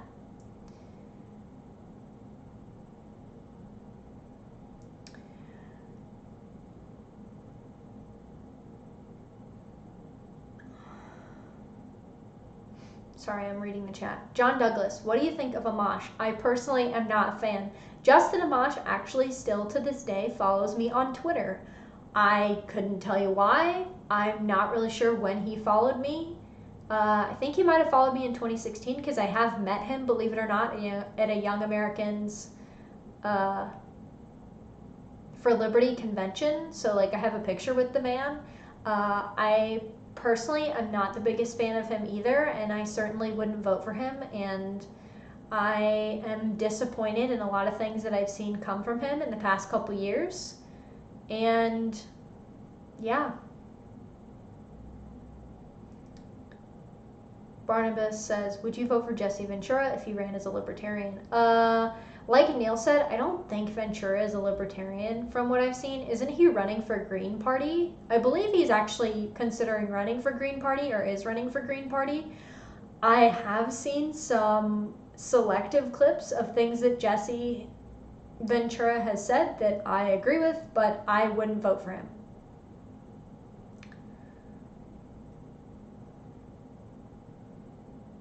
John Douglas, Michael Knowles follow me and it makes me feel proud. Oh my gosh. Correction said Biden is more moderate than Trump, so I'm voting for him, sadly. So you're voting for someone because they're more moderate? Are you sure about that?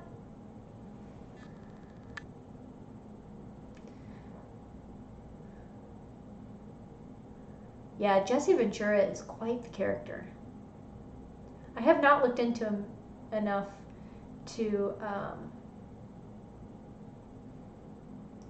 make a decision on that one way or another. Cole A, do you think we should give aid to Israel? No. I think we should give zero money to Israel, and I think we should give zero money to any other country as well. But yeah, I think the amount of money that we're giving to Israel is absolutely ridiculous, all in the name of democracy, which is a god that has fucking failed, and it's bullshit.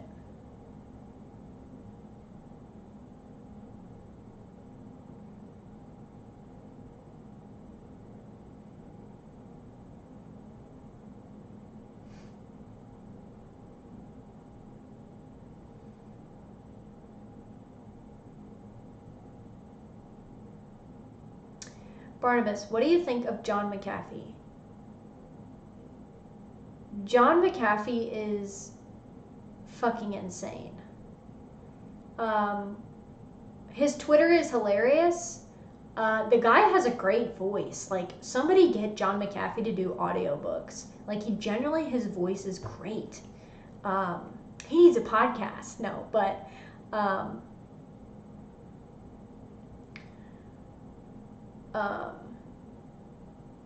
he's crazy. I don't think I'd vote for John McAfee. He's crazy.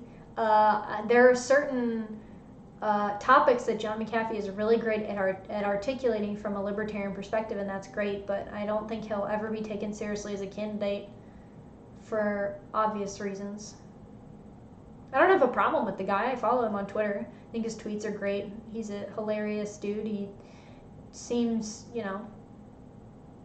John McAfee. What else can I say?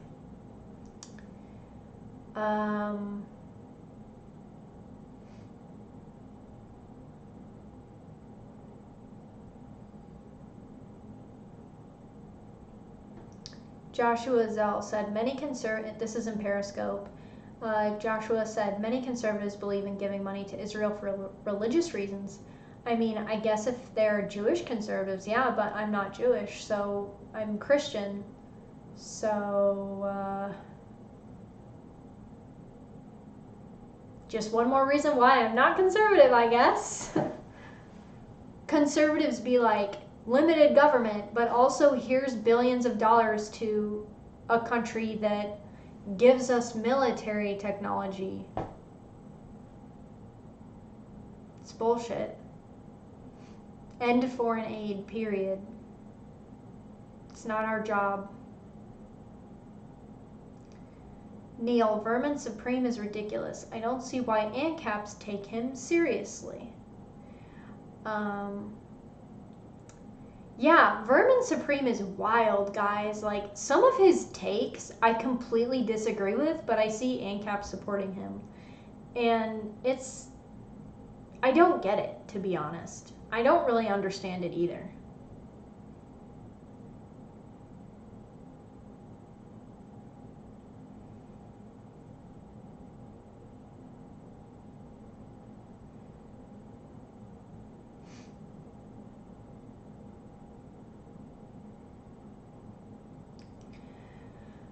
Cole says, cringe conservatives like Charlie Kirk support giving aid to Israel.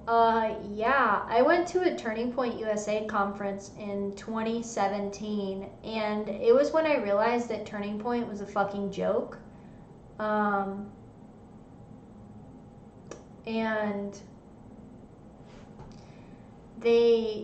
John Douglas said, sorry, I'm side noting here.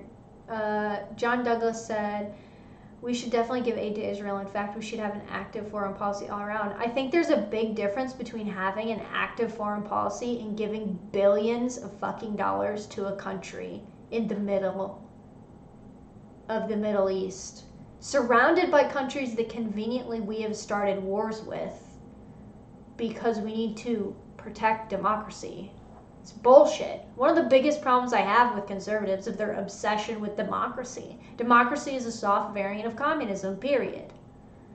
And telling me that we need to give foreign aid billions of dollars to a country because we need to protect a soft variant of communism is not a convincing argument to me, and I don't consider that an active foreign policy. I think there are ways of having an active foreign policy, a peaceful foreign policy, a non-interventionist foreign policy, not a isolationist one, because a lot of people that are conservative think libertarians are isolationist, but that is not the case.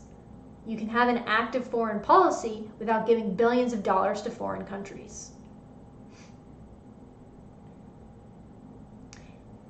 John Douglas, it depends who the country is. Yes to Israel and no to antagonistic countries. Oh, you think Israel isn't an antagonistic country? Yeah, I guess we do need to have a conversation about foreign policy.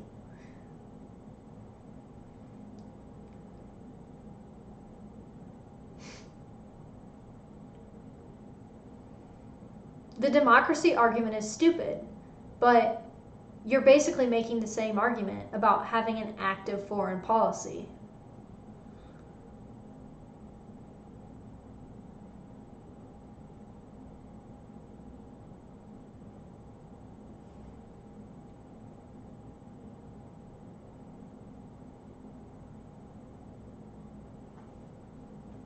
Democracy is mob rule, period.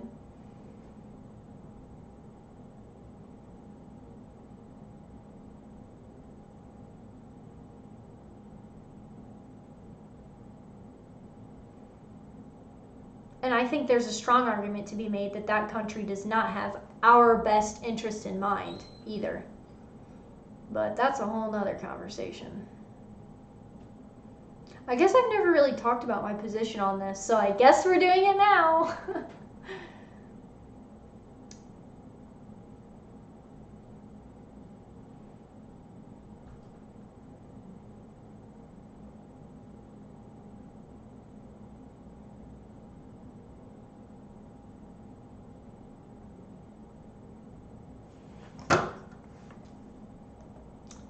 Yeah, John Douglas, also like someone mentioned, I would really encourage you to like read Hoppe and Rothbard on a lot of this stuff because I don't know.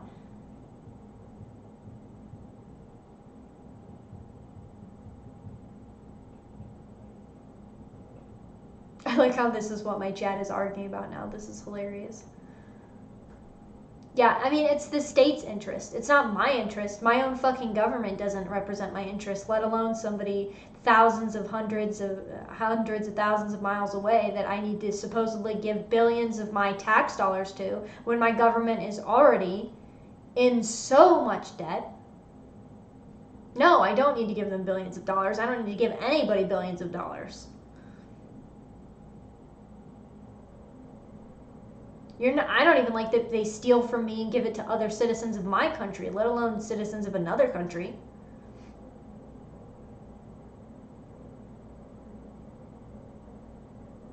Cole A, what do you think about Nick Fuentes? Nick Fuentes has me blocked on Twitter, not because I personally called him short, but because I told somebody else on Twitter that had tagged him in a tweet that if they wanted to be blocked by him so bad, all they had to do was call him short, and he blocked me. I watch his content from time to time.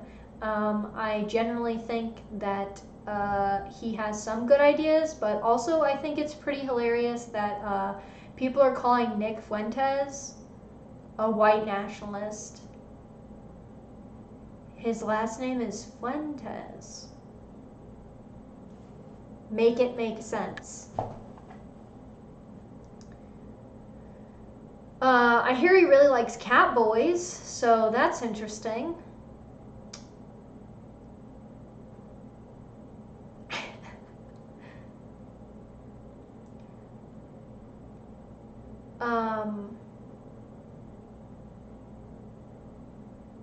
Yeah, journos like to call everybody a white nationalist.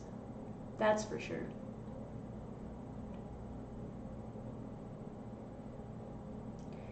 John Douglas says foreign aid has to be based on our interest. Whose interest? Whose interest are you talking about? No matter whose interest you claim you're talking about, it's not. You're stealing from me to give billions of dollars to a foreign country, period. I don't give a shit whose interests they have in mind. It's not our interests. Thomas Jackson, why are all these socially conservative, fiscally liberal people degenerates? Because they're not usually socially conservative, to be quite honest with you. Socially conservative, fiscally liberal people degenerates. Oh, okay, I see what you're saying. I read that wrong. I don't know, to be quite honest. I think a lot of them are plants, to be completely serious with you. I really do believe that there are people that are propped up. There's even a video going around right now of Fuentes claiming that he's backed by someone. I haven't looked into it, so I'm not going to claim that. I mean, I've watched some of his content. I mean, Dave Smith had Nick Fuentes on his show. I don't think there's wrong having conversations with any of these people. I will have a conversation with anyone. I have left libertarian followers. I have liberal followers for my cosplay. I have, conservative followers. like John in the chat here. I have no problem having conversations with any of these people. And I think anybody who tells you that they have a problem talking to any of these people or that these people are problematic, that's a bad sign.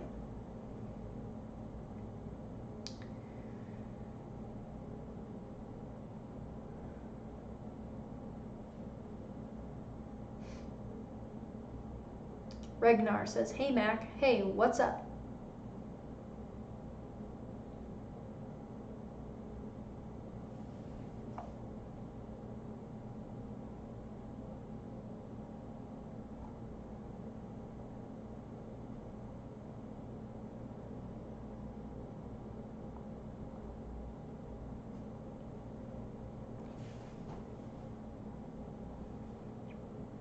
Oh, since you guys are in the chat and we are talking about Hans Hermann Hoppe a little bit in this stream, I just want to give a plug to, I have some people that I know on Twitter who have started an account and a website called Hoppean.org. That's HOPPEAN.org,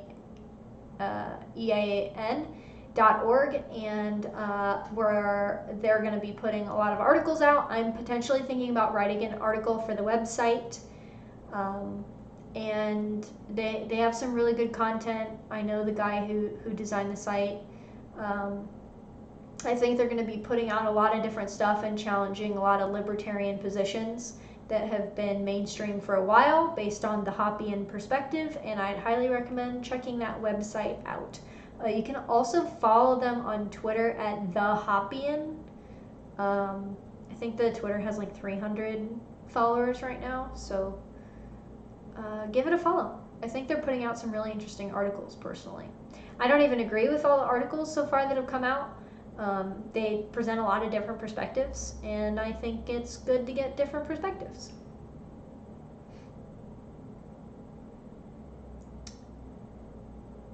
Yes, Thomas Jackson at The Hoppian. That is the Twitter @ Go check it out. Website's pretty cool. There's already a couple articles up that you guys can read that I think are really interesting.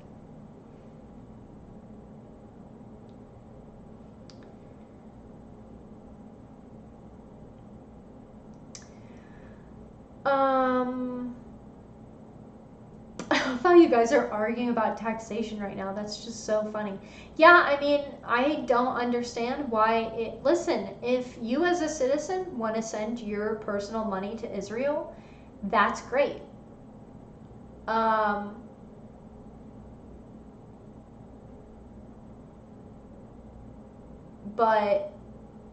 send your money there then. Like, I don't understand why you want to force me to send my money there when I don't think that's right. John, did you just say that if I don't... Hold up. Did you just say that if I don't want to pay sales tax, just don't buy things? Are you joking? You're joking, right? You're joking. Oh, so like, are you one of those people that are just going to tell me, well, if you don't want to pay taxes, just don't? The government does not have the right to tax goods and services, actually. The government does not have a right to forcefully confiscate my property and redistribute it to other people via taxation or itself via taxation. It does not. It also doesn't have the right to tell me that I can't,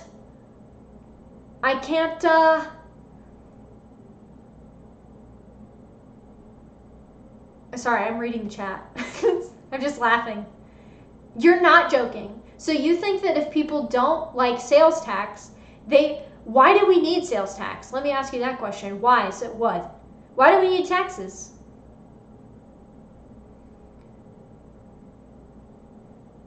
Anything that taxation provides that could not be voluntarily funded through money that people choose to donate probably doesn't need to exist.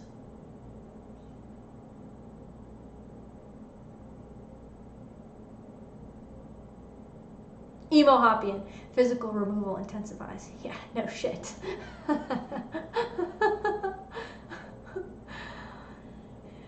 Oh. Cole Asen, imagine joining the military just to end up fighting for Israel in the Middle East for PTSD in a Dodge Charger. LOL. Why is that Dodge Charger thing so true? Why do they all buy those? It's very strange. John Douglas. Government has a right to tax you if it provides services back to you that are of equal value to the taxes you paid and they directly benefit you.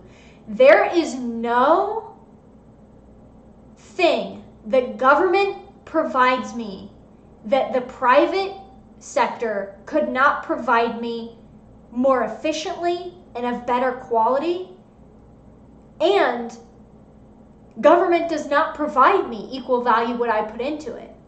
You're telling me that government's providing things enough to me that roughly 50% of my fucking income needs to go to the state? I don't think so.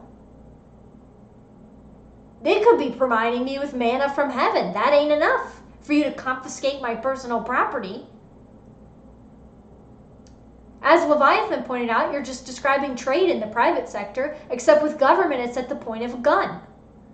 In the private sector, you're right. Presumably you provide someone with something of value, they pay you or you trade for it. John, the private sector can't protect your rights and is interested in infringing on it just as much as the government is. The government doesn't protect my rights. So you're asking me to choose between two things here. Government, which supposedly protects my rights. Tell that to Duncan fucking Lemp, who was murdered by the police in his own home at 21 for an anonymous fucking tip because he had guns. The government protects my rights. I'm locked in my fucking house right now. I can't go to church. Or the private sector, which you claim doesn't protect rights, where people have the option to go to a different provider in the private sector to get goods that we want, and not at the end of a gun. This is what you're asking me to choose between. I'm going to choose the private sector that's not doing it at the barrel of a gun. That's what I'm going to choose. I'm not going to choose the people that forcefully confiscate 50% of my income and give it to Israel. I can tell you that. Is that the value they're providing me? Is it the public schools that brainwash and molest my children?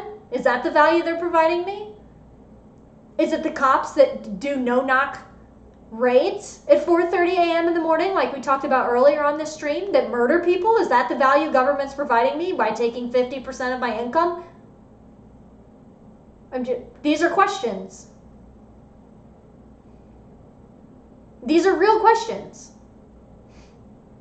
John Douglas, if you take away government and have private sector only, you're just trading a limited government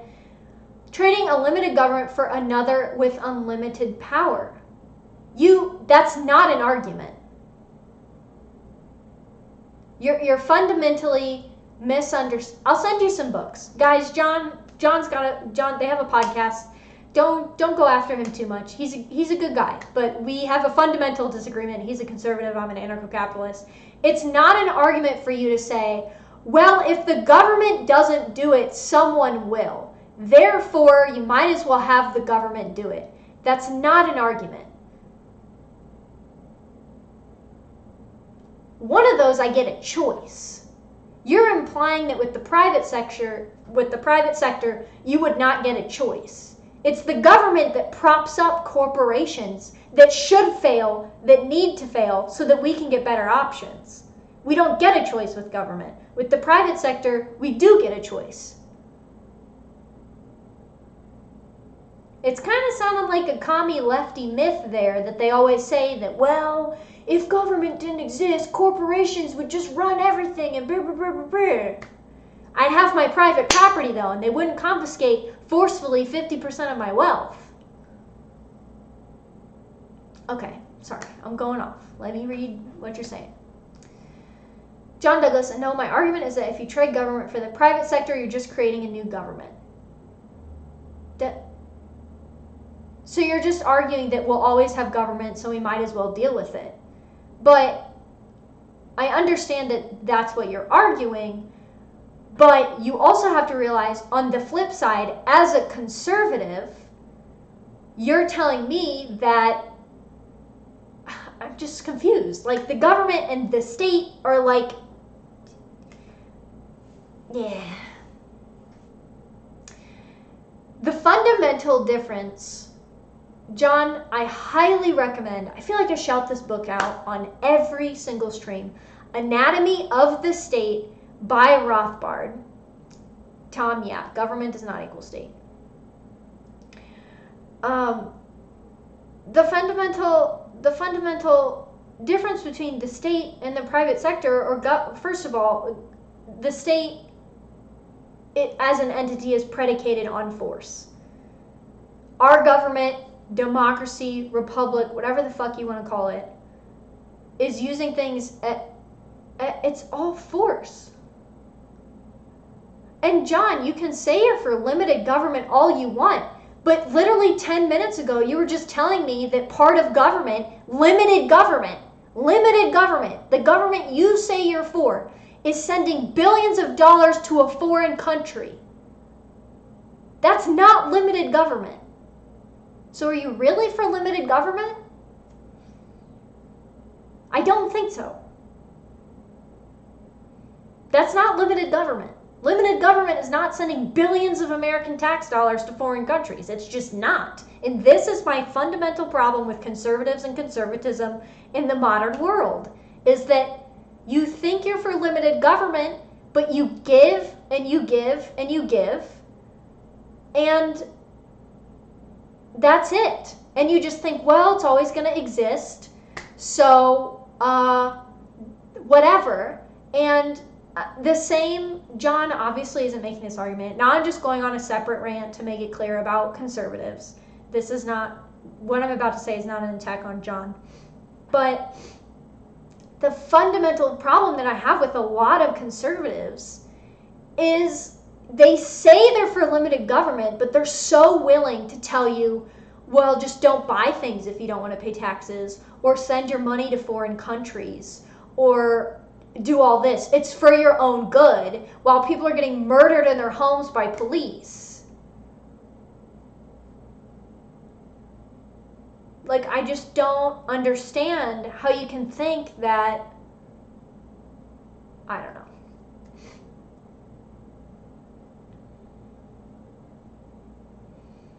Emil Hoppy and Lysander Spooner documented how limited government is possible. Highly recommend reading some Spooner, read some Rothbard. My brain's gonna explode.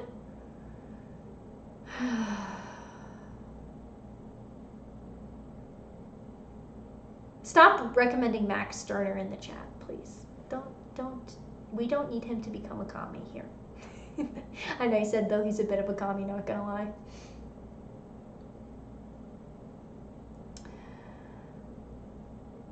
Ugh. I just, like, the fact that if you don't want to be taxed, just don't buy things was even said is insane to me. Like, it's the same argument that leftists make to me when they're like, well, just don't pay taxes then. And I'm like, if I don't pay taxes, I go to fucking jail.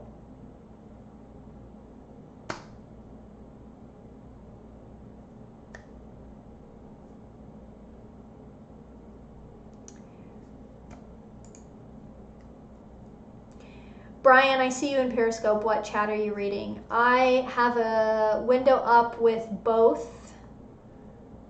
Let me look through my both chat. No, Brian, I said what you're arguing.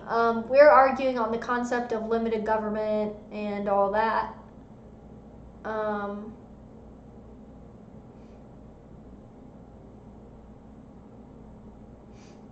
Brian, I have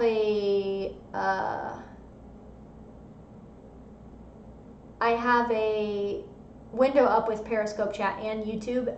There's a lot more comments in YouTube, so I'm missing Periscope comments because YouTube is like arguing.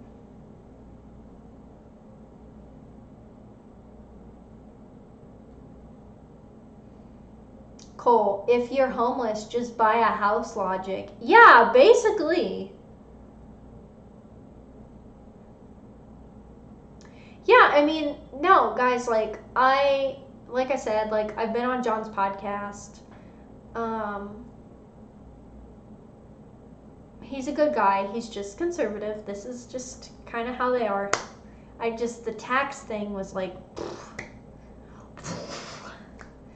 my brain.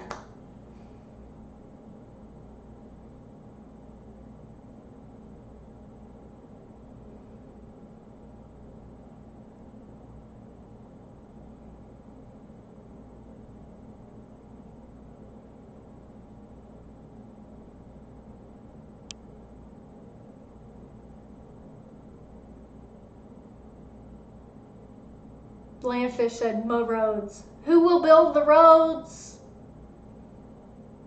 I love how I'm literally wearing my taxation is theft shirt too. Like,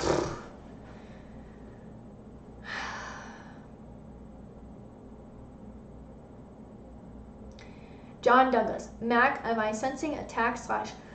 Oh, I'm getting a Charlie horse in the arch of my foot. Ow.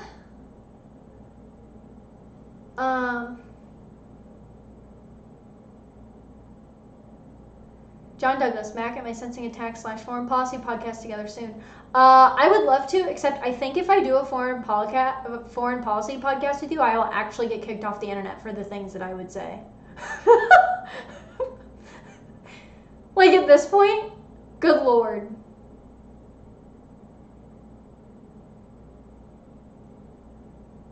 Good Lord. Yeah, I mean, taxation is extortion. Extortion really is a much better word for taxation.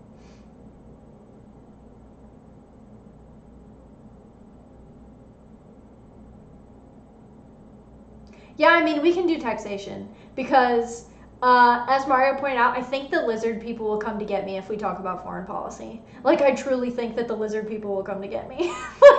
Like, I'd love to do a podcast with you on this, for sure.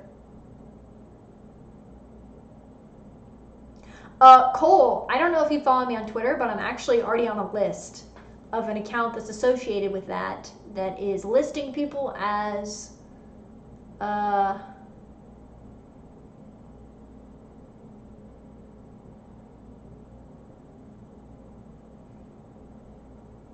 problematic.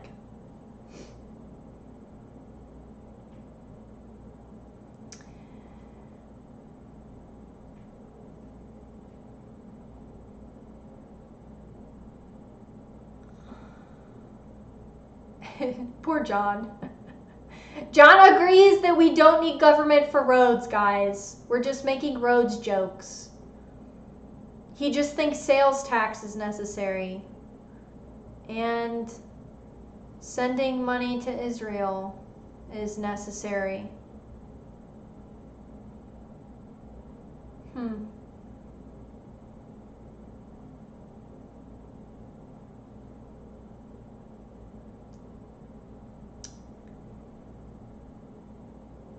Emo Hoppian in the chat. This is so funny.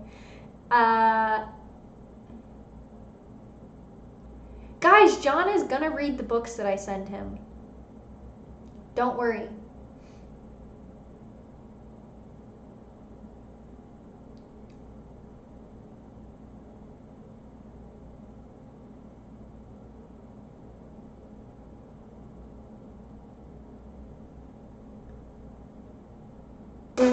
You guys are getting way too based in the chat here. You're gonna need to tone it down. I'm just kidding. This is hilarious. Yeah, as Eric July says, fuck them hoe-ass roads. I'm still gonna make a shirt with that on it.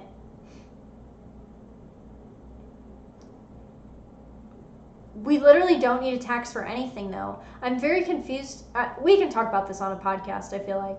I'm just kind of confused how you can make the logical jump that we don't need government taxes for roads, but we magically need them for other things.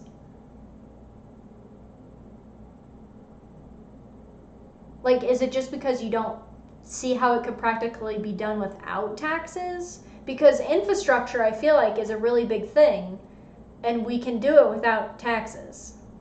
So why can't we do that with other things? I don't know. We can talk about this more on the podcast.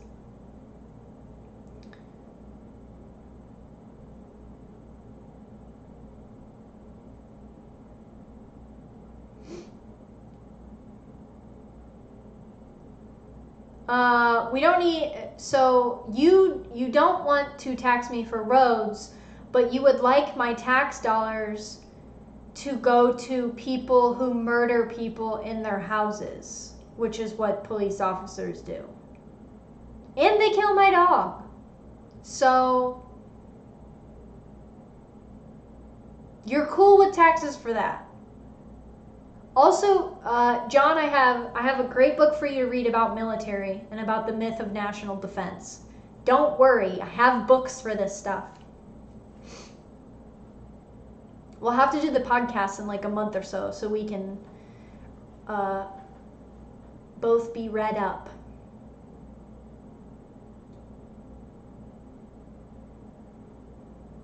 I feel bad because my chat's like, everybody's attacking John. If they murder someone in their own home, they should be arrested by the police. The police murdered him in his own home, John. You want the police to shoot the other police? That's your solution. The good cops to shoot the bad cops? I've got some bad news for you.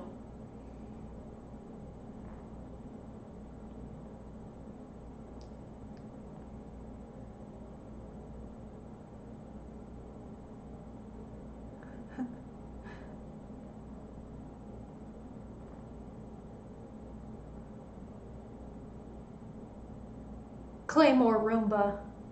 Imperial March. Alexa, play Imperial March.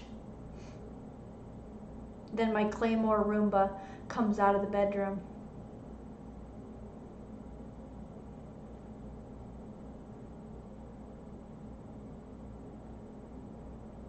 Thomas, I am enjoying your shit posts. Oh God, emo hoppy, and I don't even want to think about that. Yeah, I mean, basically,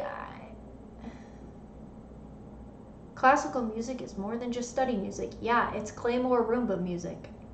Now I'm on a list because I'm talking about claymores. Thanks, guys. Guys, I've been streaming for a long time now. Guys, I am planning on streaming at some point on Saturday, I think, is the day I've decided. If you haven't yet, you can follow me on Twitter @_KenziePuff. If you're in the chat right now, please be sure to give the stream a thumbs up. It helps me out and lets me know how many of you guys enjoyed the streams. I plan to stream for from Thursdays from now on again. So I'm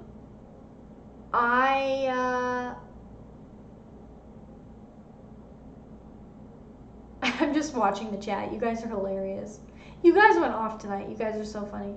Thanks for giving the videos a thumbs up. I'm gonna continue to stream. Now, fair warning, if this is your first stream with me, I usually don't stream this late at night. Thank you guys for hanging out. We've actually had a great amount of viewers for how late it is on a Thursday night. So I appreciate you guys hanging out. I usually stream Thursday evenings from 7 to 9 p.m. Central Time.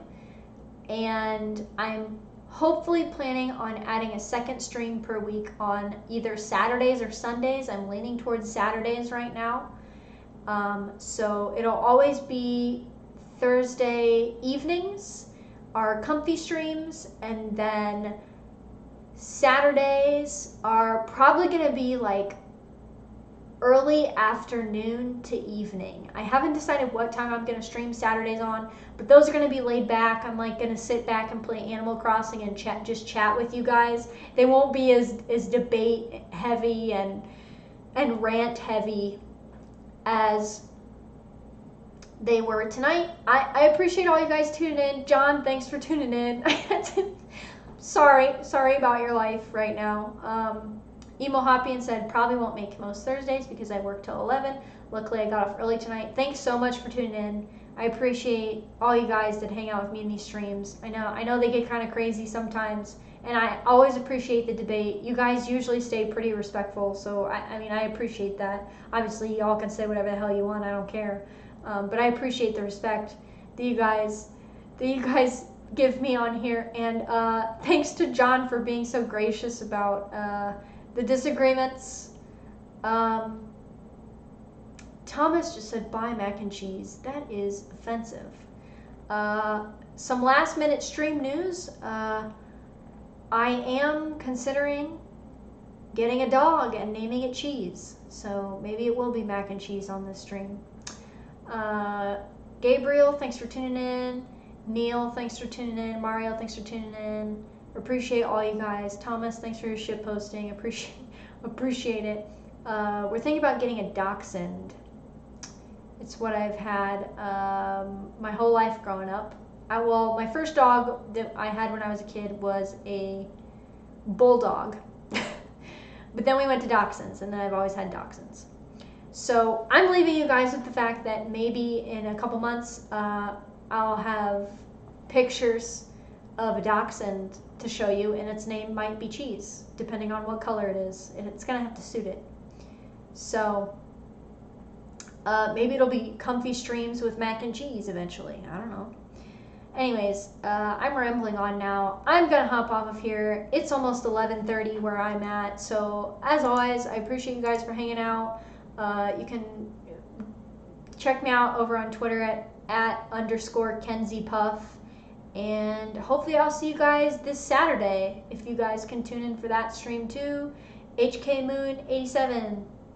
Hey, thanks for hanging out with me, guys. I'm trying to do a better job of looking at Periscope chat as well as YouTube chat. But I appreciate y'all, and you guys have a good night. Tomorrow's Friday. You guys are almost through the week. So I hope you guys have a good weekend, and I'll hopefully see you guys at some point on Saturday. See ya.